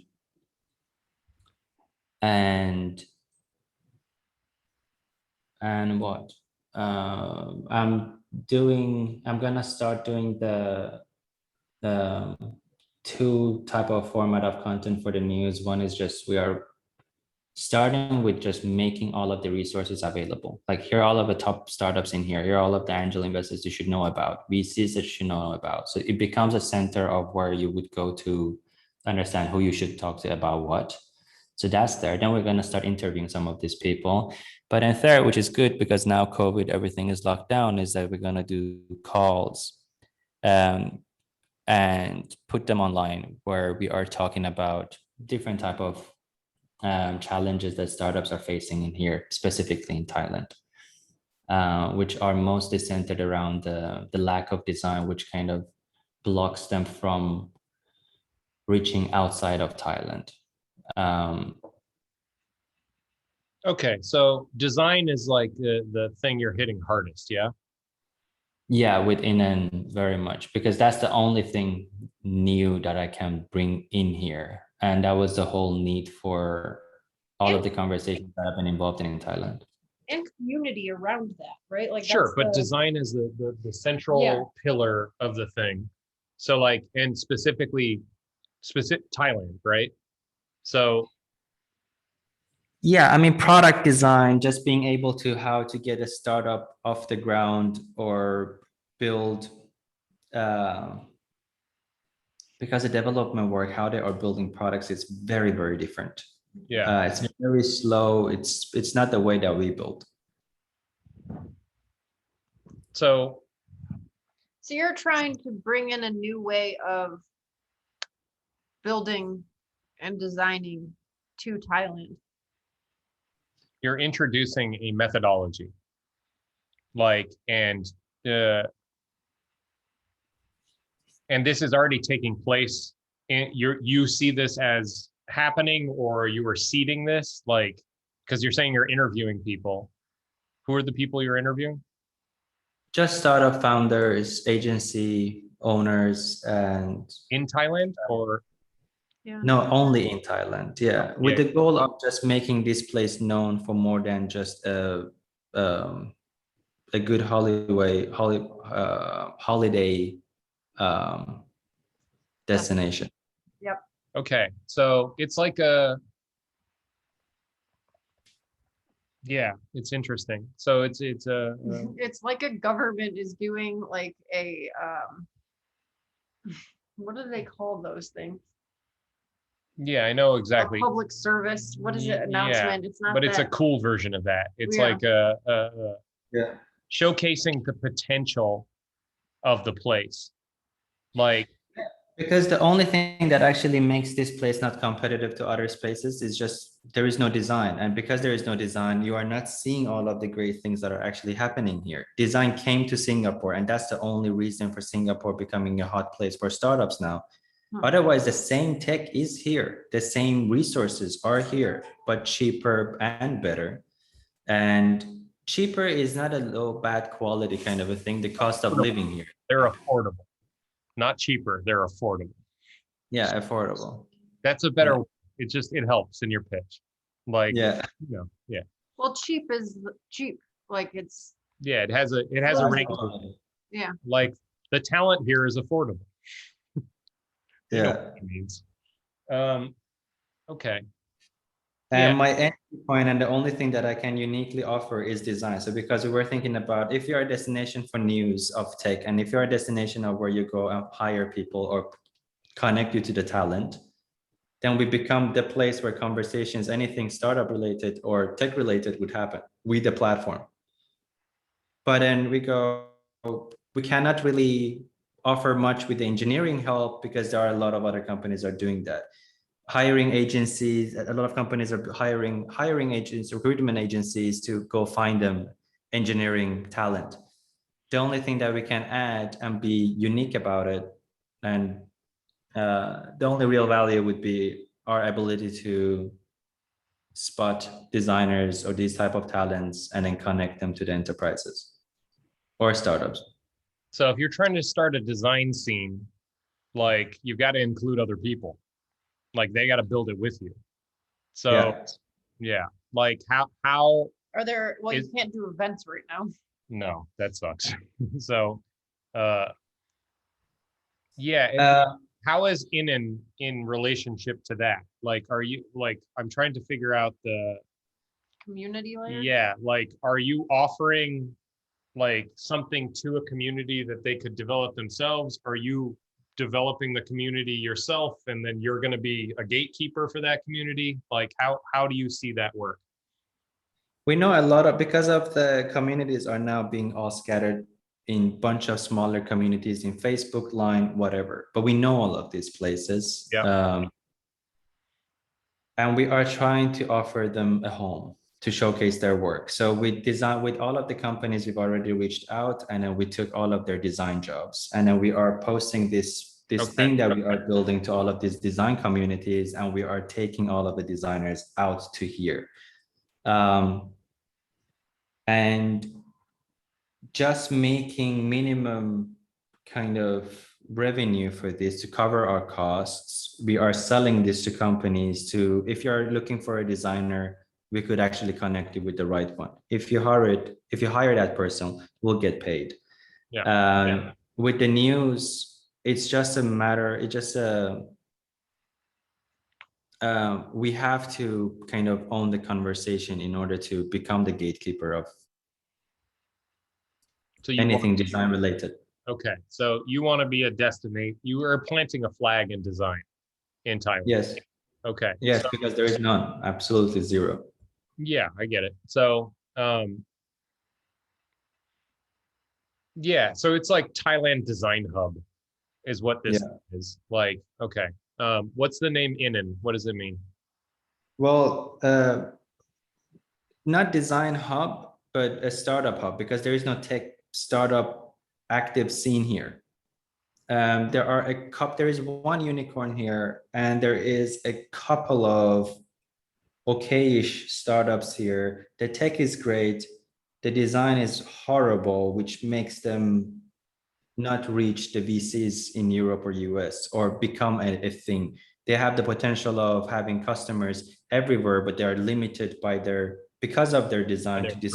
Yeah. Yeah, so develop the design community, and then you can therefore sort of seed the growth of tech. There are a couple steps here. Like the first step is to introduce design on top of an existing tech ecosystem, right? So I'm trying to narrow that focus, because this broader startup ecosystem, the way I'm hearing you say is that if you introduce design, then that startup ecosystem will appear. Like it is missing design as a languaging function to show that it exists at all. So okay. Yeah, you're the only missing component. You're basically organizing. Yeah. This is like an organizing effort. So you got to, yeah, help me understand what he's doing here, like, or how he could do this to So like the equivalent of this in like labor, like union world is there's a bunch of people who like, this is a crosswalk. So it's not one-to-one. Sure. But there's a bunch of people doing the work. This is how it works in labor unions. They're being taken advantage of, or they could have group purchasing power effectively. So in order to manifest that, someone needs to help organize. So you get people that are good at organizing people. They're called community organizers. They come together and they start meeting. They come from their designer. Like he's a designer, so it's usually someone that's had the experience Yeah, in yeah. system. So it's stemming from a collective power like place, because if you get all those people together and you give them a voice and you have someone that's organizing the information that they're telling them, here's what would work, like here's what we need, one person is helping or one entity is helping sort of like focus it, then you can go take that and be like, I've got 50,000 people who are asking for this. Basically, this is the labor union. So there's a translation here where I've got these designers and together we say that Thailand can do X, Y, like you're speaking from a platform of lots of people. Then it can move mountains. You can negotiate then with So anything. design as movement. Like how many of these people are there? Like what does the design scene look like there? Non-existent. There's nothing. Yeah, there's nothing here. So I've gone through agencies, startups, enterprises. I've reached out to people that are considered to have great network here. There is still no real design leadership whatsoever in the startup scene. There are good branding agencies here or branding designers. Sorry? There's no leadership, but there are designers. There are designers. There are a lot of graphic designers. There are not as many there's no like product design doesn't exist here. It's like UX UI designers, and they are not that advanced here. So is part of it a teaching thing too? yeah, an educational effort. I'm hoping that if I show the potential of the tech scene here, by just doing all of these resources, here are the startups that are in the process, here are the founders. Here's how some of these enterprises, big enterprises, are trying to digitalize their solutions. They need designers to help them evolve and reach the markets that they need to reach. And there are a bunch of designers both inside Thailand and outside. Companies here are dying to understand how they can make the remote thing work. Okay, It so doesn't necessarily need to be all designers in Thailand, although I'm doing my best to kind of find their companies, bring them here, but then also outside designers to bring them here because they're paying well. But why am I doing all of this is just to bring awareness to the tech scene in Thailand and hopefully be the person who connected the dots or built the bridge for kind of broadcasting what's happening here out and perhaps bringing some of those people in here. It's very silo in here. Do you know what I mean? Like anything just happening here, it's just in here. No, like you wouldn't see Dropbox founder do a talk and it's translated in Thai so people actually get that knowledge here. Yeah, I get. So it's back to education again. So like there's okay, so that's the Thai side of things, the understanding of what design can do for you. So like, all right, so I'm trying to understand the sides of this. Like you have outside entities that are schooled in design, right? And there is a lot of opportunity within Thailand for design to make an impact, right? But design can only make an impact if it is in an environment that understands what it does.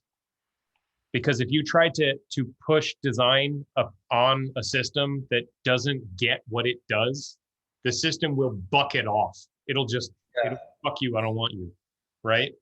So the tension here is like you may be offering something that is glossier than the reality on the ground. Because can I as a designer go in and drop into one of these companies and like make an actual change here? Like what is the infrastructure in this ecosystem like warmed up enough to take that? Because if no, then I'm going to be frustrated and leave. So I'm trying to understand if that's time. Yeah, because I mean, you need to understand the impact of COVID had on all of these organizations. Yeah. Every single shop has a shop online now. Okay. Which wasn't the case prior to COVID. Yeah. They're all kind of sprinted to get all of these things digitalized.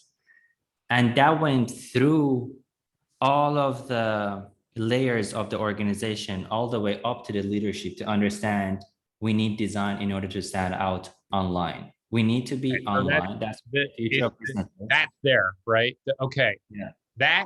Telling that story, that's a very good story. That tells me, oh shit, these people know about design. They just don't have talent, right? I can come and help with that. I would be happy to help with that. All right. So yeah, the narrative here that like Thailand is ripe for design. It is ready. It wants it, right?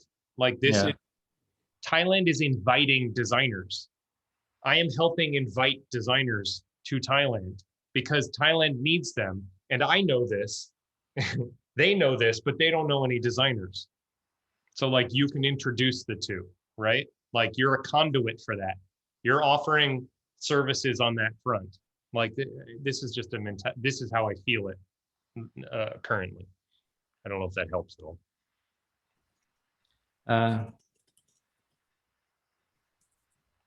No, it's fine. No, it helps a lot. I mean, I guess it's a personal branding kind of a thing too, where I always try to stay away from being labeled as a designer because it's so limiting. But I think now a lot of organizations understand this business doesn't exist without design. And it is now. Define what design means. Like, what is design, right? Like, what is design in this instance? Like, is it the way it looks? Is it the way it looks? Is it the thesis behind it? It is, you can write all that. Like you can help define all that. Because then the type of people that you're looking for to come in as designers can show up at your door, your peers. But they need to know what they're working with.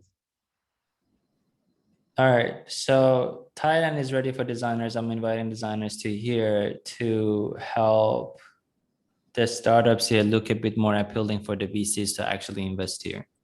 Okay, so I was gonna ask why are you doing this? What's the end goal? So it's to bring VCs in, to bring money in. I mean, the end goal would be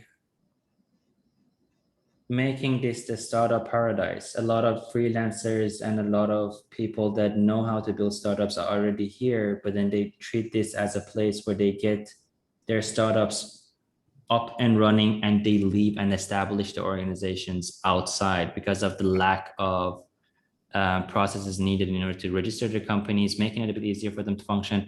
But then government now is trying to change those things. So now is the right time because probably within 2 to 3 years, all of these new visa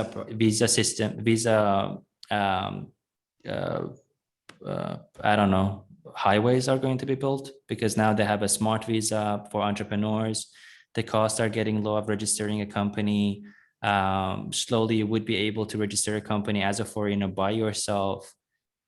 And I just believe this has both culturally, the people are ready for new ideas. It gets adopted at a much faster rate compared to Europe and US. So if you have an idea, this should be the place where you start it. And if you have a thing and you want to scale, you should have an office here because of the resources and people's. Okay, so right now you're thinking that you're gonna miss out. Like that's what you should have this. You should do this because it's good for business. This is what I'm hearing in your pitch. You believe that? Like you believe that? Like okay, so that's good to work with. Like you are offering like you see an opportunity here, right? Like and trying to express the opportunity to people so that they can believe and then invest effectively in Thailand. But making that like a foregone conclusion is what we're working towards. Okay. Um, It's I'm 3 better steps at though. this is Yeah. helps. So yeah, go ahead. It's first we need to find where the designers in here are. What are the startups? Once we found both of these, and then the VCs, which already we found them, and all of the accelerators because we did all research for the startup studio. Okay, now we have all of these pieces. We bring them together. We connect the talents with the jobs, and we help the startups to promote their thing on this platform because there is no such thing as TechCrunch or in Sweden we have one, in France we have one where you have these tech publications. There's none, so we try to kind of see this is what's happening in here. Once we have them, hopefully the quality of things, the standard will rise a bit when people are all in the spotlight. They have better access to the designers, and once that's happening, the potential of these startups going international, offering their services or solutions to people in Europe and US, probably because the solutions are going to be looking like something that was built in Europe or US, then VCs would be interested in come here. Okay. And Yeah, yeah. I get the. So talk to me about the tech stack. Like, so there's all this technical talent. There's the possibility of building like world-class software, right? Like it exists.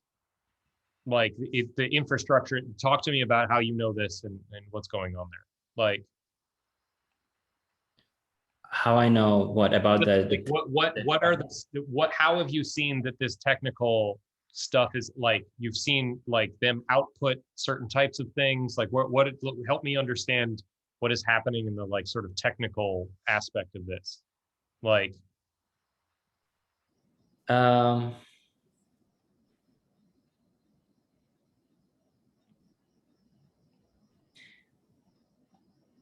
like how I know that the tech resources here are well enough to be able to build a kind of next generation solutions here, or yeah, all that stuff. And then the thing that design is going to tie into, what are they tying into? What are they coming into? And what kind of resources can they expect when they land, right? Like what am I going to get to play with here that has been missing design? You know why China is China? Because they're copying everything, and then China is not Japan because Japan has a design touch on it. So when they are copying or trying to do something, they add their flavor to it. Same thing is happening here. So they have good enough engineers. They have great engineers in order to replicate all of the solutions that's a version of it is in Europe and US. Right? The lack of design thinking make it look like lookalikes. Yeah. So if you want to, there are and then the most successful startups is probably going to sound bad, but are founded by foreigners here. So there is clearly a lack of information that is stopping Thais to build great startups. Anyway, okay. So we have equivalent of Stripe, we have equivalent of Amazon, we have equivalent of all of these solutions here, but they're poorly designed, and they are not poorly designed, not only in the user experience side of things, but the idea around the product too, because they're limiting themselves, but what actually exists outside, and I should bring them in without adding their own unique touch to it to make it not comparable, which is, I think, a job of a designer to help these companies to understand how they can stand on their own. Yeah, I mean, ideally design is coming in and working with their customer base or their users or their audience, and there is an understanding between the company and who those people are. And if that understanding is expressed through affordances, through the ability at the points of interaction, then, and you are doing that in a way that is custom to the problem, then you will make one that is unique to the world, because only those people and this product exist right together in that sort of synthesis.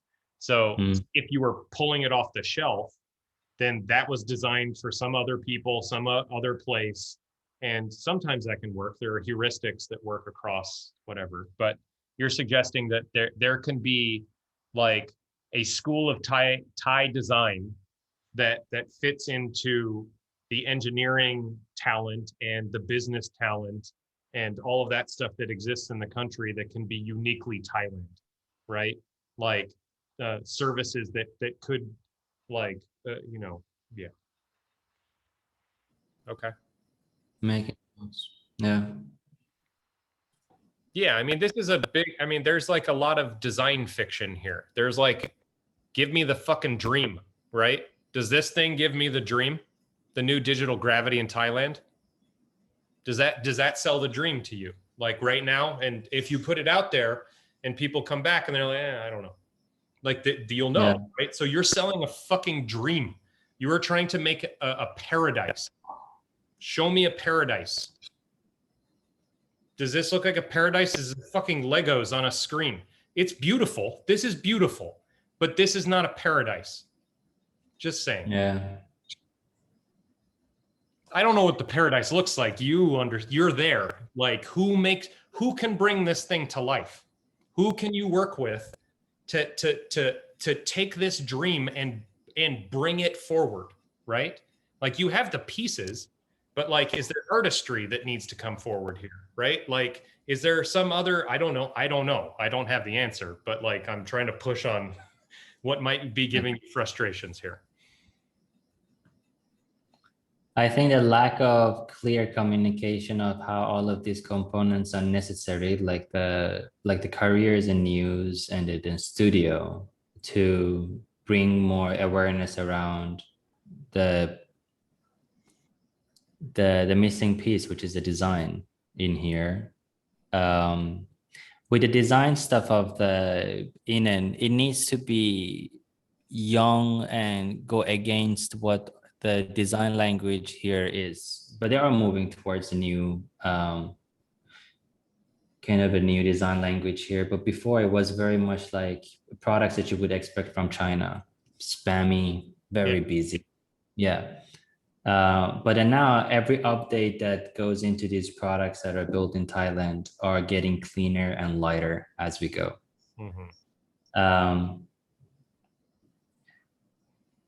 But I mean, the thing that's popping up here is that if you can find local talent, there's got to be people who are fucking good, and then they can speak the language that exists on the ground, and they understand the international design languages.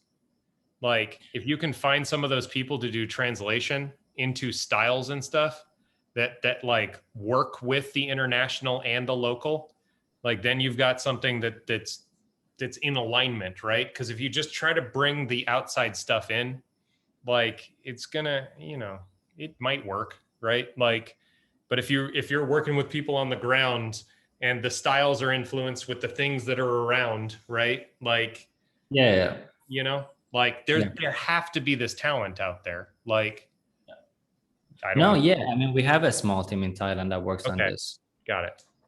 Yeah. I don't know. I'm not seeing all the stuff out there. I'm like just getting it through you. So like, this is where I would love to come out there and like see what the fuck is going on so that I can see what you're seeing. It's hard, because we're having half a conversation about like a visual felt sense and then all of this material that you're seeing that I can't see. So, and part of that is great. You need to bring that alive to like outside parties who can see the opportunity here, right? Like when I'm not the perfect audience for this. I am a designer, right? And I like opportunities, but I'm not in the state. Like, who do you have in mind who would see this and be like, yeah, I'm gonna come do something there, like, or whatever it is? Who is the target for this? Who is your audience? Right now, we are just reaching out to companies to take their jobs. We are just reaching out to people to have conversations with them with the news. We are not talking about anything for the big stuff, which we have on the Inen. So baby steps being, let's just have the jobs in here. Let's just have the news in here. Then we have already gain relationship with some of these people that we can start a conversation, which we, It gets you through the door. Yeah. yeah. And what am I trying to get out from this is people that try to build startups in Thailand, they come to us first because we can help them with the design. But for this, like with Tree Drops, for years, I wanted to take equity in the company and offer the design services, but I wasn't able to because of the structure of how the company was registered. I have that option here. Okay. So if somebody want to create something, they have the industry knowledge and we have the product and digital knowledge. Sure. We can finally join forces, but we may have a fund by connecting it with two enterprises. And we want these two enterprises to kind of transparently bid on us to see who is going to be our partner. Because there are maybe 3 conglomerates here. One that we already work with. There's 2 other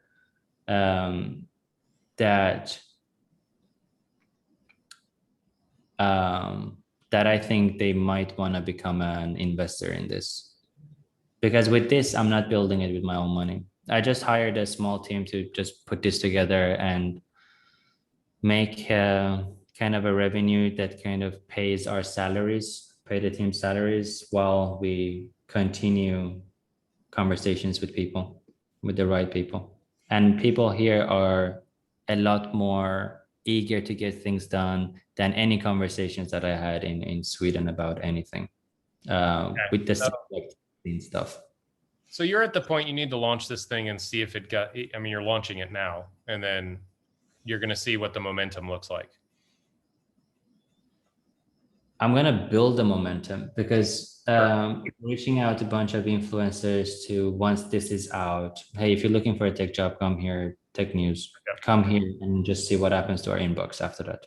Okay, cool. I mean, you're doing the experiment. Yeah, that's fine. I mean, we like right there, what we did is we sort of, I had to catch up to where the hell you are in this project, right? And so I'm pushing on you to see what the fuck is going on. I kind of have an idea of where you're thinking and how your strategy works for this. And I have no idea if it'll work. We'll see. I mean, it's cool. Like, I think one thing you should think about is the community aspect. Yeah.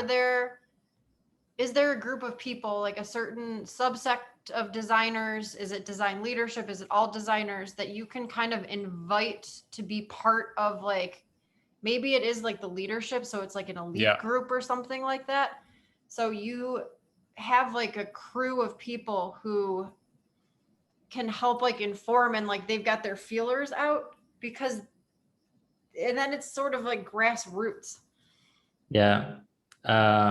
Remember the waste space thing? The whole, let's just make the next triple small. And then Carbon Made being the place where designers were able to create their portfolios. Well, we are going through all of the designers, any designers that we can find here through Behance. It's just a lot of manual work, and we are curating them ourselves. But then the right ones, we want to offer this, the behind the scene of the career page, which is designers will have their own profiles.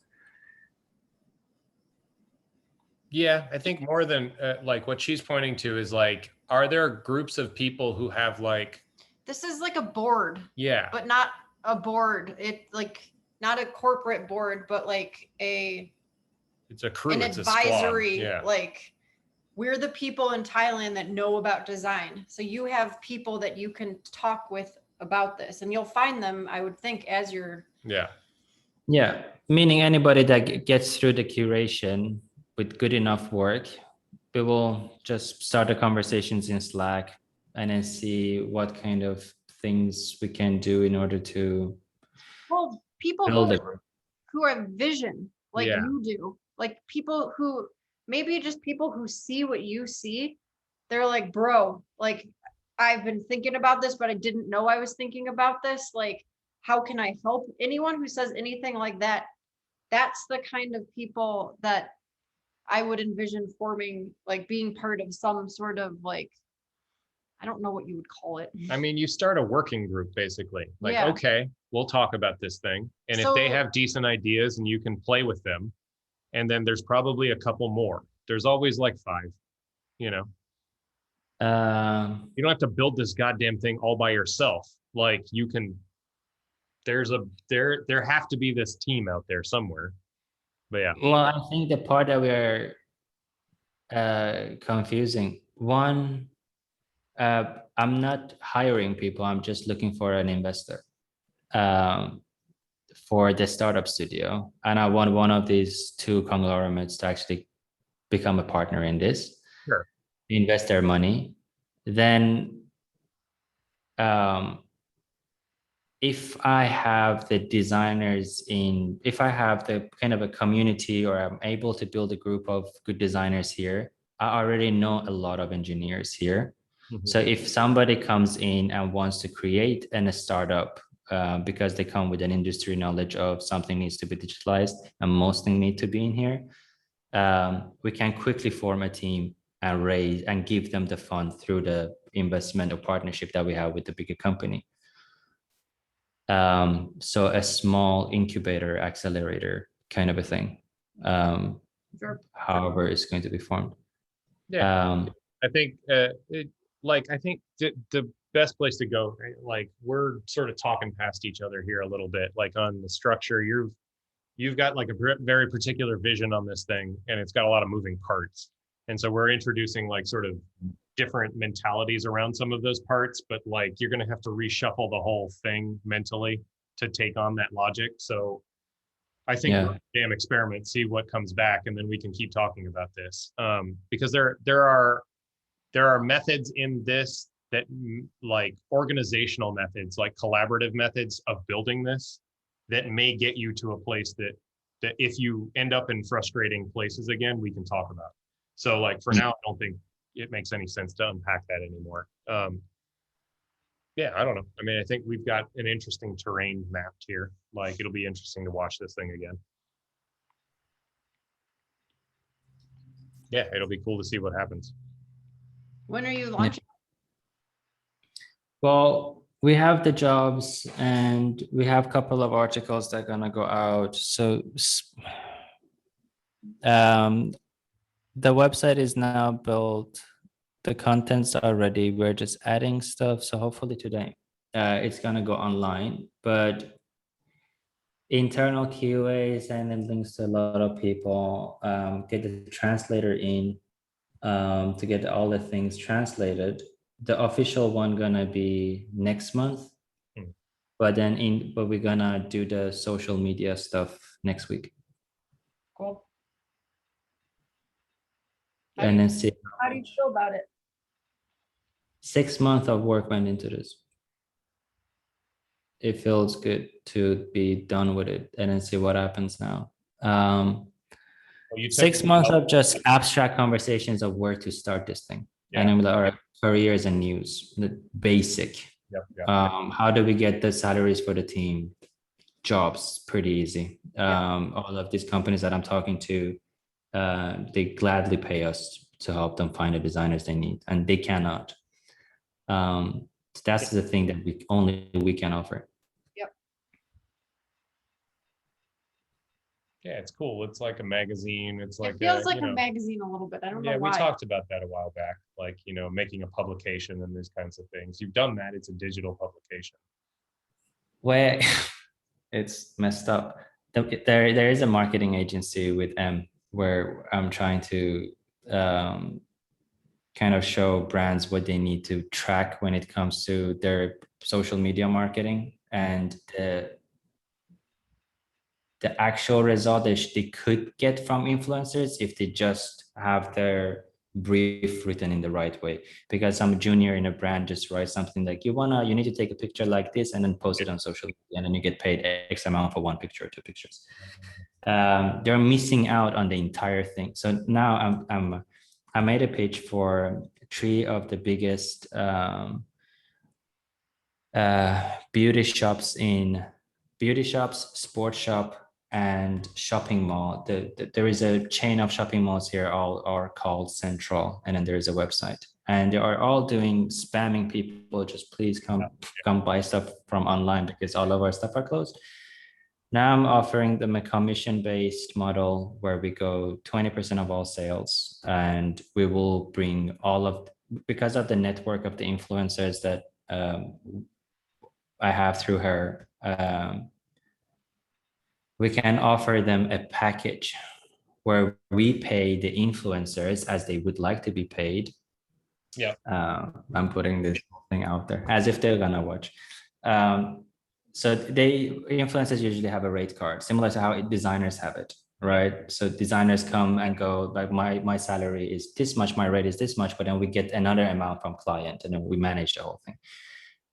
Same thing for the influencers and brands. So brands want to take a product to the market, or they want more sales on a certain thing online.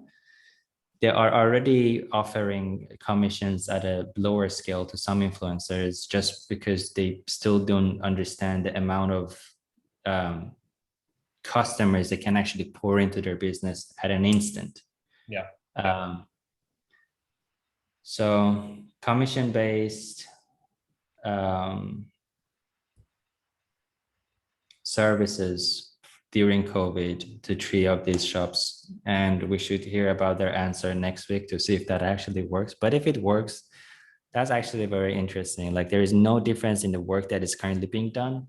It's just that suddenly we're making a lot of money both ways. Digitalizing it. Yeah. You're putting a market around. I mean, it's like a talent agency, kind of. Yeah. And there is an actual magazine in the company in that agency, which is called Complement, digital marketing agency. Talked about And Long time. yeah, it's happening. It's There you go. it's an online editorial thing where we are same thing that I'm trying to experiment with Inen when it comes to tech. I'm doing it with lifestyle businesses and restaurants and bars and shops here to help them during the COVID time. And it's a perfect time to actually bring it out. We've been working on it for the past 3 months, 4 months. And then M is launching her clothing thing. Oh shit. There's a storm here. Let me show you this. It looks cool actually. It seemed like there was a storm coming. You told me. Actually, yeah, you saw into the future. what is M's clothing thing? We experimented a lot. With satin, trying to create a luxury streetwear. But it looks like something you would wear for sleep, but you can pull it off outside. Oh, you can wear these clothes. Yes. Yeah. Yeah. I've seen on Instagram. Yeah. That's it. That's that. And right last minute, we kind of switched direction. I went with linen, just because it's more summery. The color stands out a lot more, and it's this material. And we put together. Let me show you some stuff. What is it here? Share my screen. This time, the entire screen. You're gonna get Inception.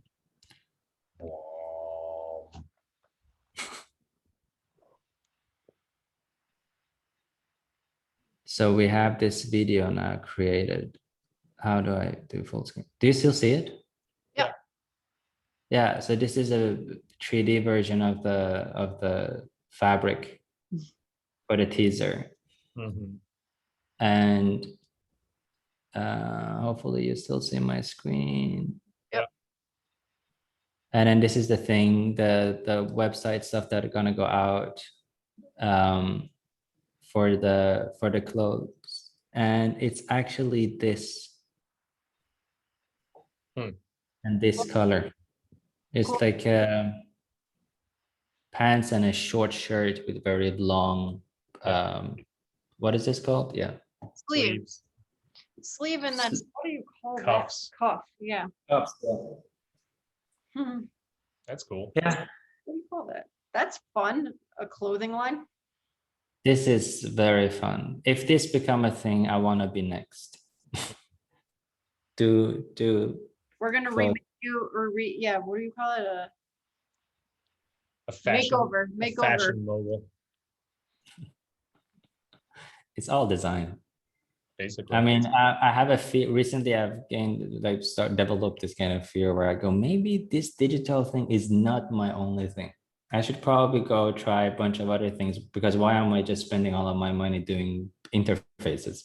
I don't know. Fuck it, I want to do chairs.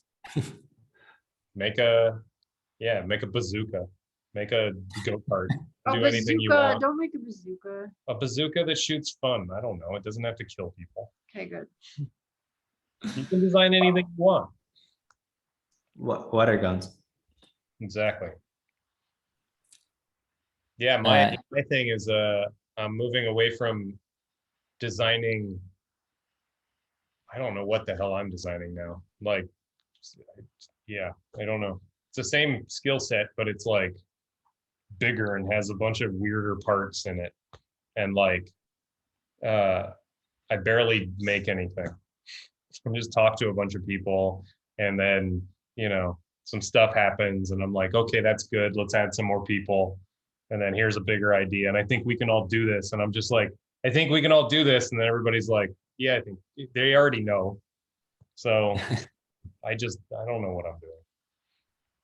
That's my thing with whatever the fuck. It's similar to yours. Yeah, mine is. I either suffer from some reality distortion where I go, these can actually happen, and I'm like, really? I can't pull it off. I don't think so. That feels bring it down and then live a simpler life, and then don't try to make big lifetime projects for yourself and then waste your whole life. Yeah. Do it with other people. You're already doing it with M. So see what you can do when you build things with people. It's nice. Yeah, I mean, what is it? Now it's like 4 teams. Each team is about 4 people. And Tree Drops has no leads. I'm pretty much full-time there now. Until I figure out who that person is. Building a marketing team, and then creating a bunch of these templates, experiments to see what actually resonates in each of these things. But the part that I'm looking forward to is if Inen becomes a thing and I can, in partnership, start company in tech, that will be the first. Cool. You're doing so many things. Seriously, so many damn things. It's ridiculous. I barely do one thing. Like, things going on. I think sometimes I get overly excited and I start things, and then I'm like, fuck, now I need to carry this on. And then probably was a mistake to start it. It wasn't the right time or things like that. Well, I will say it until I see it failed, and I will be like, oh, now I have one less thing to worry about. See, you've got an incentive to kill off your babies quick, because they'll drown you otherwise. Yeah. So yeah, I mean, it's like my policy is like, I don't start anything anymore. I just wait till it wants to be started so badly that I can't help it, and I'm already doing it. So that's it, like, but I have a different temperament. I have less patience with running a lot of things. So you have more bandwidth than I do. I don't know. More free time, I guess. You guys are traveling. It's a choice. That's part It's of a fun. That's part of our work, I guess. We're Yeah. trying to figure out. we call We'll it. keep it fun. if Wait, what do can. we call it? I don't know. What do we call it? Something applied research. Integrated applied research. Nice. Thank you. Yeah. Should be a YouTube channel. It is. Why are you guys not doing this? I don't understand. If I was on the road for as long as you guys been on, at least parts of it would be online, not as You think. like you would think. We have so much stuff that we could post. We're just figuring it I out. don't know why we're not. We're figuring it out here. This is one of the reasons that we're in this place, is to figure out how we're going to post all this. Probably just a newsletter for now. I don't know. It should be visual. That's a exciting life. Yeah. If you want to get inspired by how effortless things are by just click share, or like effortlessly sharing your life, Yeah. check out Justin Can on YouTube. The guy just pulls up his phone and then does a selfie, and then it's actually really fun to watch it because you're now following somebody's life, and not many investors or ex-founders are doing it. Yours would be fun to follow your travelings, and other than the team calls, Figure more out like something. Yeah, I don't know what the medium is like, because it's got to be fun to make. I'm not doing work. Well, it's multimedia for Yeah. sure. We're gonna do like because we're shooting video. I don't know what we would do if we had a YouTube channel. Yeah, I don't know either. I think part of it would be funny to do an influencer like take on what we're doing, even though we're not influencers. What's up, guys? Dave here. We're on the road right now. We're driving. What we got here? as big as Tarantulas dinner everywhere. plates. That. I would watch that for Yeah. sure. Well, we'll do We We'll can have bits. 10-second videos, no more than that. 10 seconds. Okay. Yeah, because I can't maintain that level of intensity long enough. So I don't know. What intensity? I mean, you just needed to. Yeah, my whole thing changed about it when I in the beginning she was doing vlogs, and I'm like, oh, is this real life or we are living through cameras here? Until it becomes a thing that is just on. Yeah. And there is no privacy. Yeah, suddenly you're like, oh, everything is actually online now. But then what a relief that is. Yeah, no, I get it. Like, I mean, even doing these videos, like I enjoyed this. I enjoyed longer form, like talking about stuff. I mean, we can do some goofy stuff or whatever too, but yeah. Contemplative. Yeah. I don't know. I want to play with the form. Like, I think that we're also trying to figure out, like, it's back to the same thing you were talking about. Like, who are we trying to attract? Who do we want reading this? Like, who do we want participating in the project of this thing? And like, there's a style of media that will attract the type of person that we want as peers, right? And so what we put out there will sort of come back, and then, I think this is what we have a bunch of ideas on this. We just need to get them down now. So maybe we'll actually do it now that you said something. yeah, now and we know that we're working on this, but not working on it. So I was just gonna say the good news is we know where we're living next, but I think we're gonna have a 10-day gap, so we're gonna have to find another fucking place to live. it never ends. I want to hire someone just to do that. Find us a place to live that has the like aesthetic and like caliber that we want, and an internet connection. So it either has to be 5G strong or like solid Wi-Fi. Yeah. There are not that many of these fucking places that aren't so expensive. Yeah. It's crazy. Yeah. You have to hunt. I mean, the smallest version of this, just create an Instagram account for this whole thing and then just drop out all of the, I mean, the stupidest thing I know, by the way, if you guys about Instagram. That's Huh? I hate Instagram. It's stupid. Well, it's the easiest thing to get the content out when it comes to visual content, because, it can be words, but I think visually, the houses that you guys are in and then doing the work together, all of them are just very interesting. It's very startup-y, but then it's not startup. It's a thing you guys kind of created on your own. Just had a memory. We'll find a name for it. I just had a memory. I found a girl. How did I get on this? I find really weird things online because I will click on clickbait and then I'll like go down weird rabbit holes, and he's just like, "What are you doing? Why are you?" That's fun. So this woman was living in her car. I don't know if this is when we were deciding like to hit the road. Just a single woman traveling the United States, and she had like, it was just a sedan too, and she like showed like how she, and I was just like, this is crazy. And there she had, I don't know how many, like tons of followers. People were like super engaged.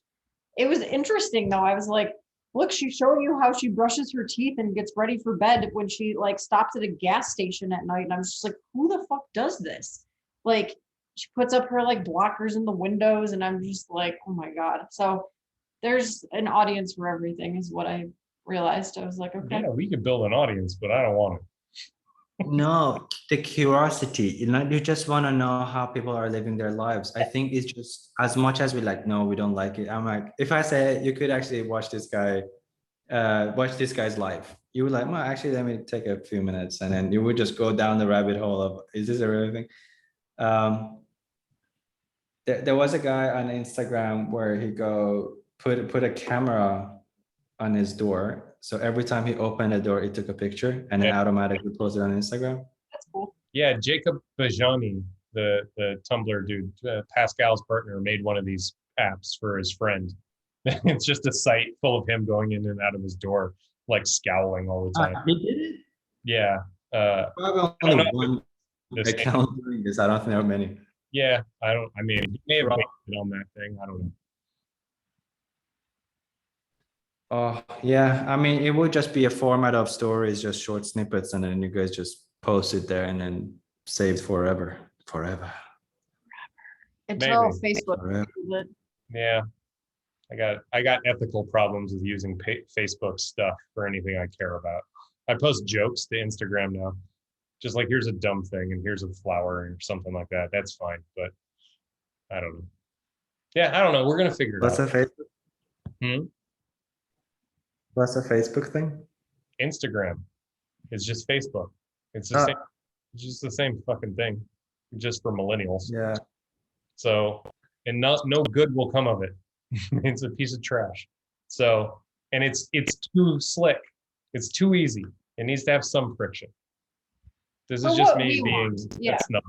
So, I don't know.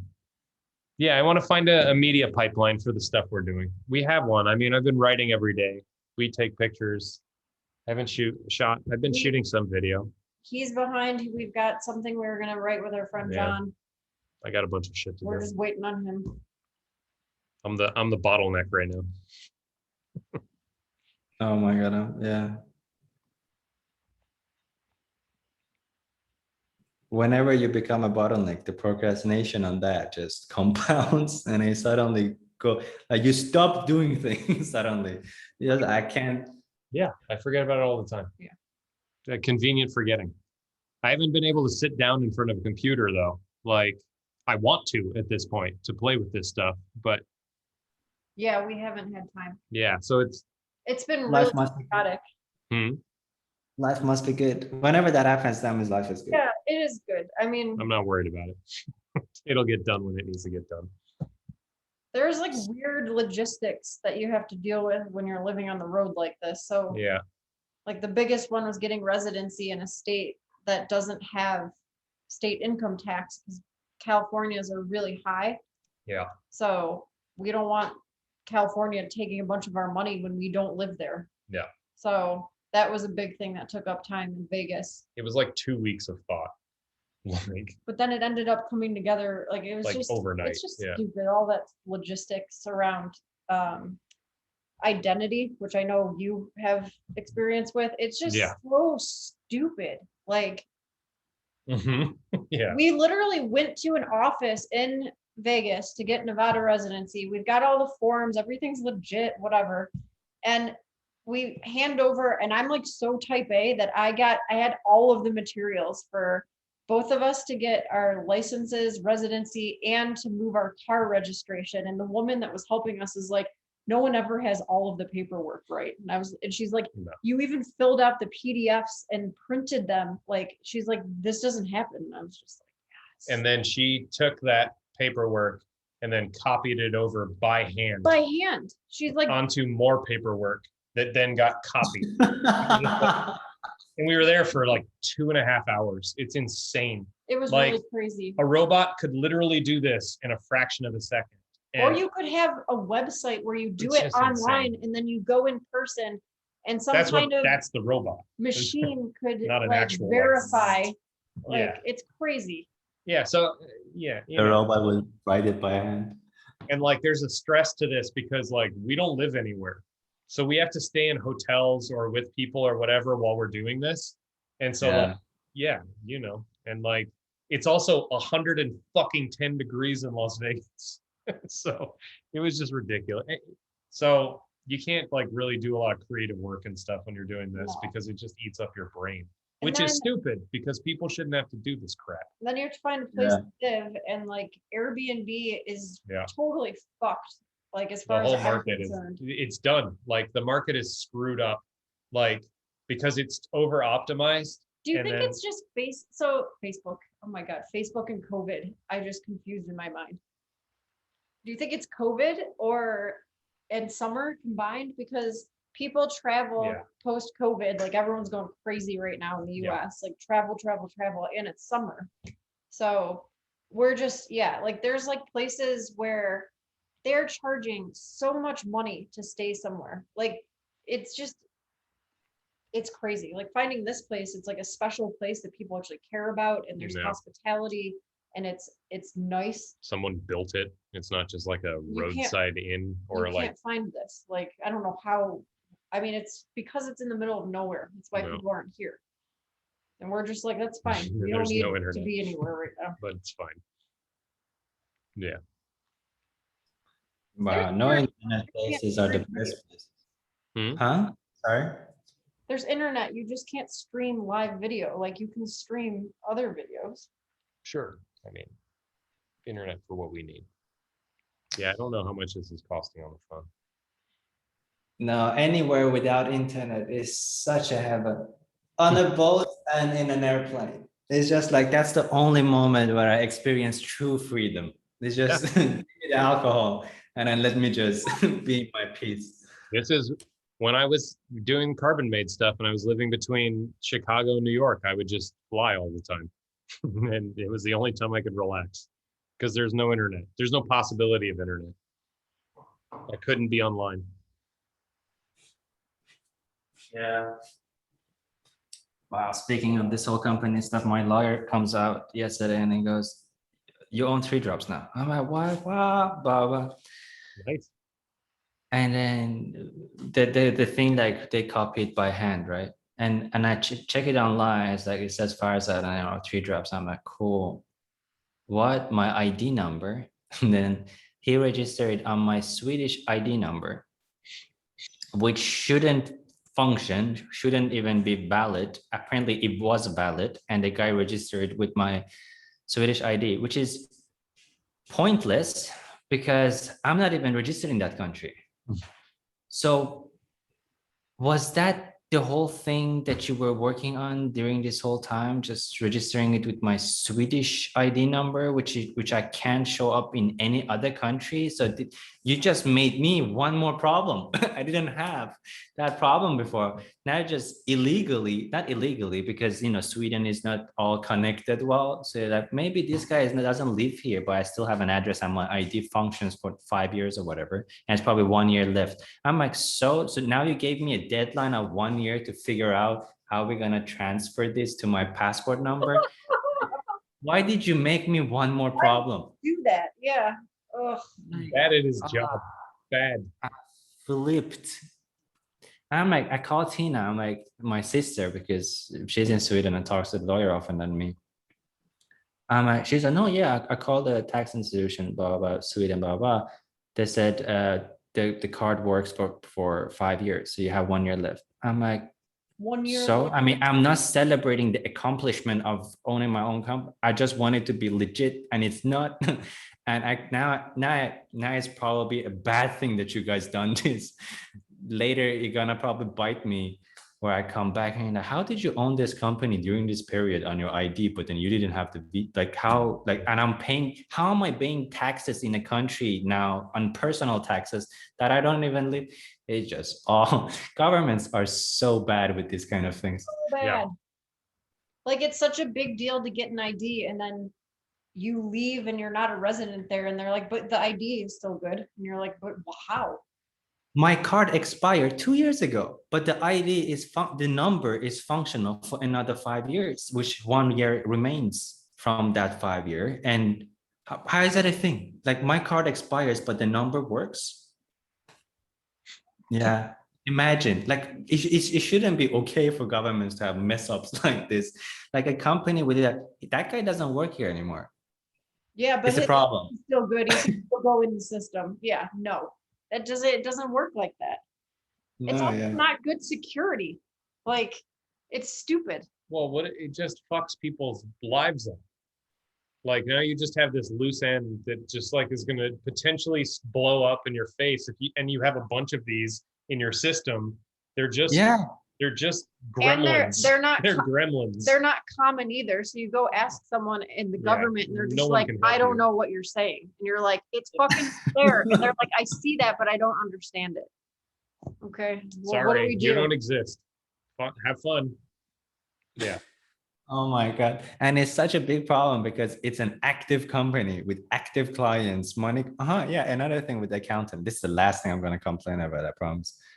The accountant goes, in the bank, the monies are received in Swedish kronors and kronors are leaving the bank account. So there must all be in Sweden. So you need to pay the VAT for them. I'm like, check the invoices. There are different countries. We don't have a USD account. So that's why they get. And then she just wrote off the entire, all of the income and outcomes in like as if it come from Swedish. And then the names don't even, and then they send us a VAT thing that we need to pay. I'm like, we shouldn't pay. All of this is wrong. How am I paying you to do this? And then it's a professional accounting firm with tons of clients. Yeah, those people are the worst, in my opinion. I had an accountant 2 years ago, and it was whatever. My like money stuff is not that complex. I have a buyout from something, but I'm not really doing a lot of weird shit. No, it's not like he has like a bunch of different income streams. No, I It's got like pretty one. straightforward. It's and one in crypto. It's been marked up by people who knew what they were doing. We had good accountants or whatever. That good accountant left this big firm, and they handed me to the stupidest person in the world. This guy, we were out on a trip at a national park, and like everything is backed up and the paperwork's all screwy for whatever reason. Like I'm depressed. I probably didn't put it in time. Whatever the case, it's fine though. He has everything he needs. And he comes back to me and he tells me that I owe more money than I made the past 2 years. I don't know how in any world this could work. Any world financially. It was very stressful. And I'm in a place with no connection. And I'm in a national park. There's like no internet. We left to go sit at a coffee shop and to I'm like sitting wait there, for this guy's call. and He's I'm like, what the fuck? And he's like, and I'm like, that's not possible. And he's like, he's just some young kid. And he's just like, yeah, that's how it is. Okay, you can, whatever. And then I get off the phone with him, and I'm like, oh, I'm broke. I have no money. I'm gonna have to build everything again. Like I have no money. And I remember sitting in the car and I'm running every single possible number in my head on how this could possibly happen. And I'm like, oh, he's a fucking idiot. That's what happened. They charged me $3,000 for this. Anyways, whatever, the whole fucking thing. And I remember I call him back and I'm like, you need to check all this again. And it was they owed me money. They owed me money. The fucking government owed me money. I didn't owe them anything. Anyways, the whole thing was like, what a thing to drop on somebody without like triple checking it. He doesn't matter. None of this matters to him. It's just a bullshit job he got. He's bad at it. Like somebody told him to go do this because you make good money. He's a fucking these big firms. And I like not everybody is an idiot, but there's a fair amount of idiots in these things. I I love like how Dave resonates it in his mind to not just stop him from killing him, because he always does this. Whenever something fucked up, he's in a bad place. He shouldn't be there. He just doesn't mean that. He's just like in the wrong place in the wrong time. Probably at the wrong job. Otherwise, kill that guy. Yeah. It was my money. He nearly gave me a fucking heart attack. But I yeah, want to start she has a making. good I want to accountant. start making money again because I don't want to pay my accountant because I'm not like there's no complexity with Yeah. my shit. I don't have income. Like I'm living off of his income, so I'm not going to use him this year. But he's great. Like he's big firm, but he's personable. Like he'll pick up the phone. He'll be like, let's just talk about this because we'll be emailing, and he Yeah. like explains this is how things work. He talked to Dave one time and then he's like, yeah, got it. Got your situation. Just give me these documents. And then it's been fine. It's easy. I've had these. They're And great. it's about half the price too. Yeah. But it's still, I mean, spending thousands of dollars It's to so just stupid. file your taxes. It's crazy. Spending all the money so that Anything. you can pay more money. It's just it so that the thing can run. There's so much inefficiency in that whole stack, and I could pay a fraction of it and get 10 times the benefit if these things worked halfway decent. Yeah. So, and whatever. That's a whole. I like that he does. So he does both. Like he only works with people that have businesses and personal. So that's why it's more money. That's the other thing. I don't have a business right now for him to file, so I'm not paying for it.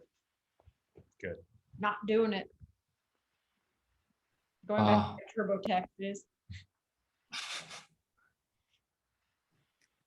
If anybody asks me what happiness is, it's probably like you're talking to somebody about a problem, like, I got it, just give me this and I sort it out. Yeah, it's like In finance and laws, these two things, like people should, because it's such a fixed scope kind of a thing. Yeah. Law is not like it gets updated every year. It's just like there's one book, read it, and then you know how it works. That's your job. Same thing with banks. It's not so difficult. With tax, it's not difficult. It's just like money goes in, money comes out. Let me write this down and send it in. Like you should know this in and out. computer is going to do all of this. Computers will do all of this. Much better, yeah. And then 50% of it. you have Well, next time you guys. people fucking up the computer. So we just tried to wire money to someone and the computer stops it. And then we have to go talk to people and they're like, Yeah. who are you wiring money to? And they're asking him if he's like basically done due diligence. Like, do you know this man? Is this an investment? Yes. How do you know the company? Did they promise you that you were going to make a lot of money from this? And we're like, no, we're probably going to lose our money from Yeah, this. Like, they're going to burn the money. It's not never going to see it again. And bank people don't understand that what's happening in tech. You still giving away money? Yeah. It happens every day. Billions. How this works is we went into a bank branch and then she called into a call center that I could have called myself, but maybe she had priority access to this call center. And this call center was on the other end of a line that was like the crappiest thing I've ever heard. I couldn't hear this fucking guy. She hands me the phone because he has to talk to me. And I'm sitting in her seat at the bank. Like, yes, I meant to do that. And then we go through like half an hour of this. And he's like, oh, they canceled it. And I'm like, okay, that's fine. I guess, you could have told me that before, but no, you don't know that because you go through a script like a computer. And again, I'm chill. No, I can just hang with any of this now. This is fine. This is just everything's broken and it's fine. Whatever. We resent it. It worked. Yeah. Money should be redesigned. Like how crypto is redesigning it. But That's what's happening. yeah, it's actually happening. Oof. But I'm still that monkey that I'm not into it. I'm avoiding it as much as long as I can, because it scares me because I'm old. Seriously, that's probably it scares me. That's why I'm avoiding it. Yeah, it's complex, but you'll understand it. It takes some time. It shouldn't be complex, and it shouldn't be that easily it's too early. That's up what and down when somebody tweets about something and then like that can be real. So I'm like, nah, let it. I saw it as like, what is it? I forgot the name of the community, but then designers are now selling illustrations, like random things, nothing like crazy, but $6,000, $10,000, $12,000. I'm like, is this happening? Like, is this? And I guess this is how teachers think, when they see like, oh, I'm gonna be without job, or what's happening? Like, people are gonna go do this online, and I'm not needed anymore. Same thing is happening with crypto with me. I don't get it. Somebody needs to come stupid level to explain it to me. And when I do it and I try to set it up, I'm like, it's too complicated. I'm not gonna get into this. Can I hand money to somebody and they do it for me? You- And I haven't. You could, But then you wouldn't learn. Yeah, but do I have to learn? I think by that time they've kind of simplified the whole thing where you go, it just works as your Apple Wallet. Yeah. It's just like tap here, done. we're getting pretty close to that. There's like the newer wallets are starting to, they're that basically. Like design has been missing in crypto for a while. So like all the consumer designers are starting to show up and make things. We're talking to a few of them. Like this is why I'm playing over there. Like, because it needs humans touch, It's right? the same thing as Thailand. It's the exact same thing as Thailand. It's just Crypto is Thailand. so like I have some technical understanding, but it's a wild west. I like that. Nobody knows what the fuck is going on, or the people who know what's going on are extremely technical. So you have to speak some technical language with them, Exactly. which is fine. I like that stuff. It's fun. Remember the whole blockchain that we were trying to do with the ID stuff in Thailand? Yeah. The only reason that it didn't proceed to the next level was just because there was a difficulty to get them understand whether you like it or not. This is direction. Jump on board before it's too late. Yeah. And it's a language. Like a lot of the engineers working in that space are just so intelligent. Yeah. They're just so difficult to talk to them on basic level. They talk as if it's everybody's vocabulary is as complex as theirs. Just go simple language, mama dada, that language. Explain this to me and I will understand everything. You got to build the simple language, like, because the concepts are I mean, it's happening. Like part of the design work is building that language.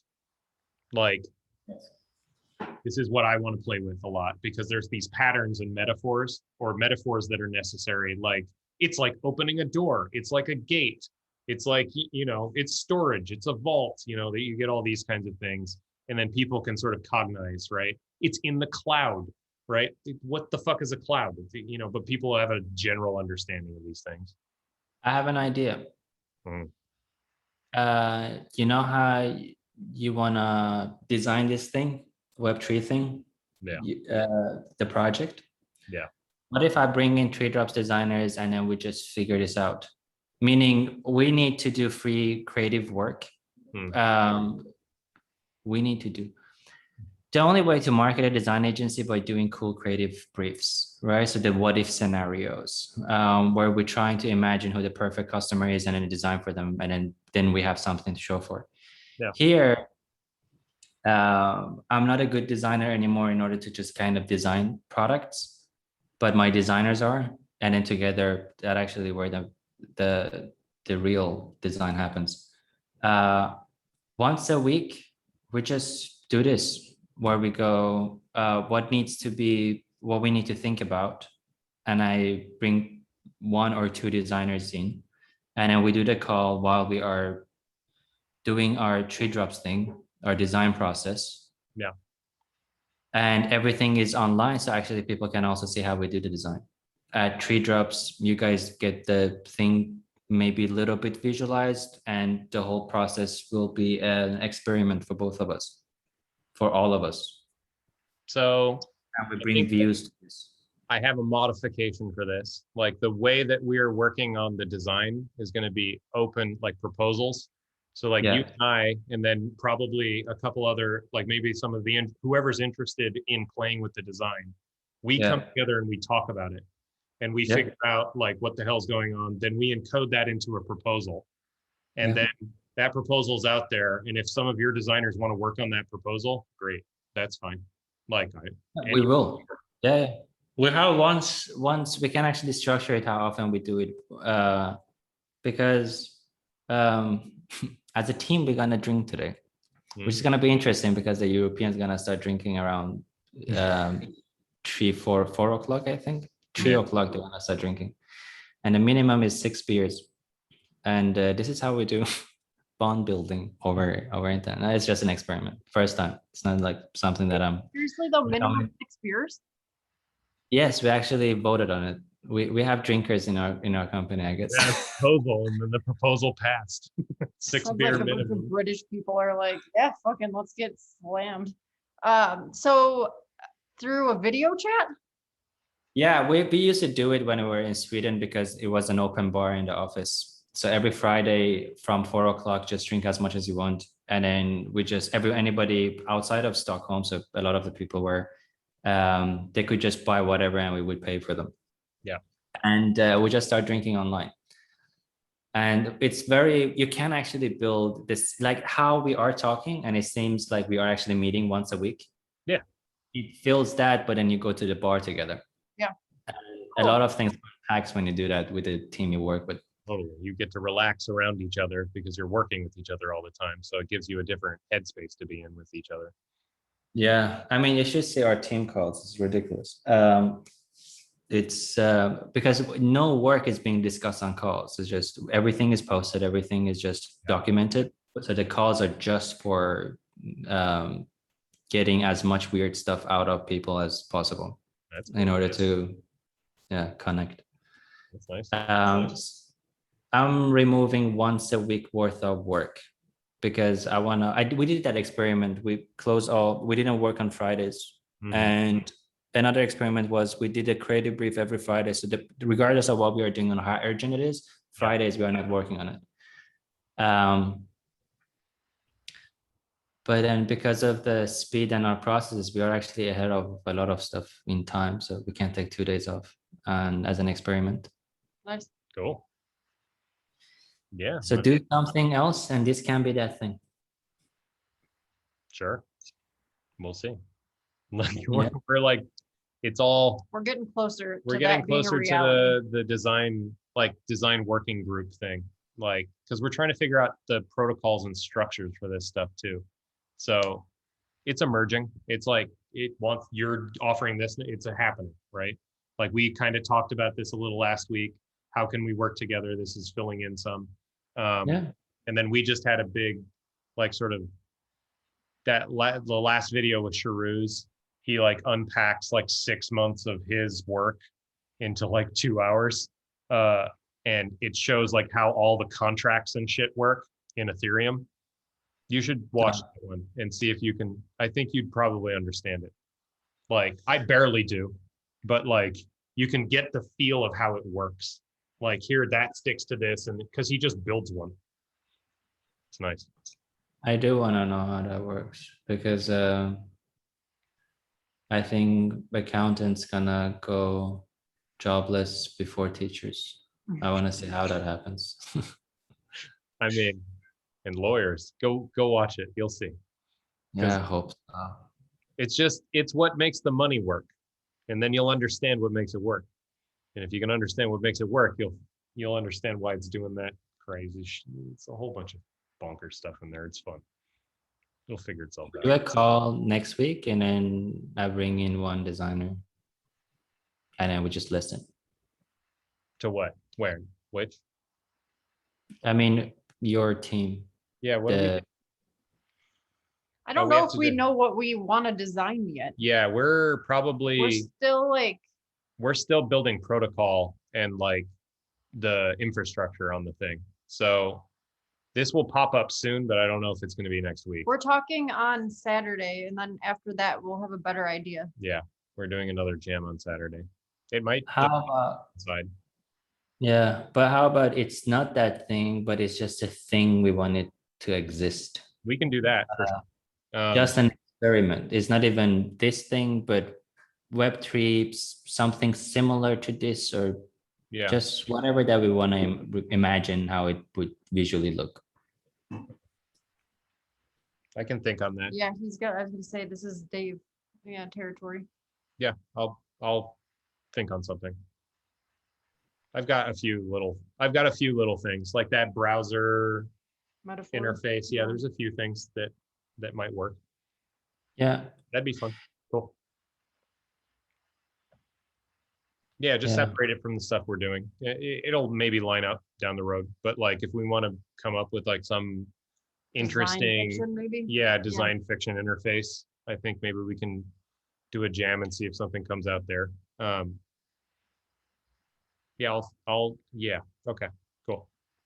Something around the relation of Sure. things and how they relate, the overlaps and such. Yeah. I mean, maybe the Buzzard team might want to do this too. Yeah. Like just to have a design fiction, like sort of like dream something into existence that doesn't necessarily map onto exactly where we are, but Yeah, by the end of the call, we could have some direction and something to make.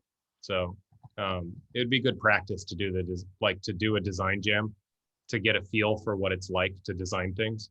Yeah. Because we've been doing a lot of like programming and stuff, and then watching your process would be fun for me because I've never got to do that with you. So yeah, we're that'd doing be like cool. back end design right Yeah. now. Technical design. It would be It's very not nice to front do end. some front end stuff. It's been a while. I mean, if we just hear how things are, Yeah. we can just play around with ideas on the front. Yeah. And it can be something, it can be not something. I just think that practice is fun. Yeah, I agree. It's good. Proposal accepted. Cool. Easy. Now we just have to tell John that we get to play with design. He's gonna lose his fucking mind. Yeah, all these kids will love this. It's gonna be good. Kid. They're kids. Everyone's Anyone kids. that, yeah, Dave calls everyone a kid. They're all Like, they're not kids. kids. He's like, they're children. And I'm like, okay. They're like our age, but if someone's like immature or No, I don't mean so. Kids Not is that also a John term is of immature. it's a term of endearment. So John that- is younger than us, so he's calling him a kid, but then someone that's immature is a kid, and then a kid is a kid. So he's just calling everyone kids. there's different meanings for kids. So in the music scenes that I came up with, like everybody's a kid. That kid over here, like it's what are the kids doing tonight? Oh, they're having a party over here. All right, let's go see all the kids. Whatever. And then there's when somebody's being a child. That's something else. Anyways, the kids. Yeah, and I hate that when I say that. Yeah. I sometimes actually say that. Acting like a kid. And, Acting yeah. like a child. I yeah, don't say it to them. only a kid. All right. All right. For me, we made it almost 3 hours. We did it. Gonna Yeah, and I have so much energy left, and you guys have none. Yeah, we're in this Can I bed. go to what? I'm gonna have to. Yeah, I don't know what I'm gonna have to do. Yeah, it was harder for me to take notes. Like I was just like, I'm just gonna talk. Like I don't want to take notes at the same time because I'm tired. See. Yeah, I think I don't mind doing it nights because Yeah, I mean, a lot of people keep writing to me, and it's just distracting. Oh, Yeah, that makes sense. it's quiet. Yep. Well, we can experiment. See if there's a better time. I don't know. We can just try to do things in the middle of the night for everybody. Let's find the worst time for both of us, and then just do it then. Perfect. Perfect. Bye. Right. See ya. Bye,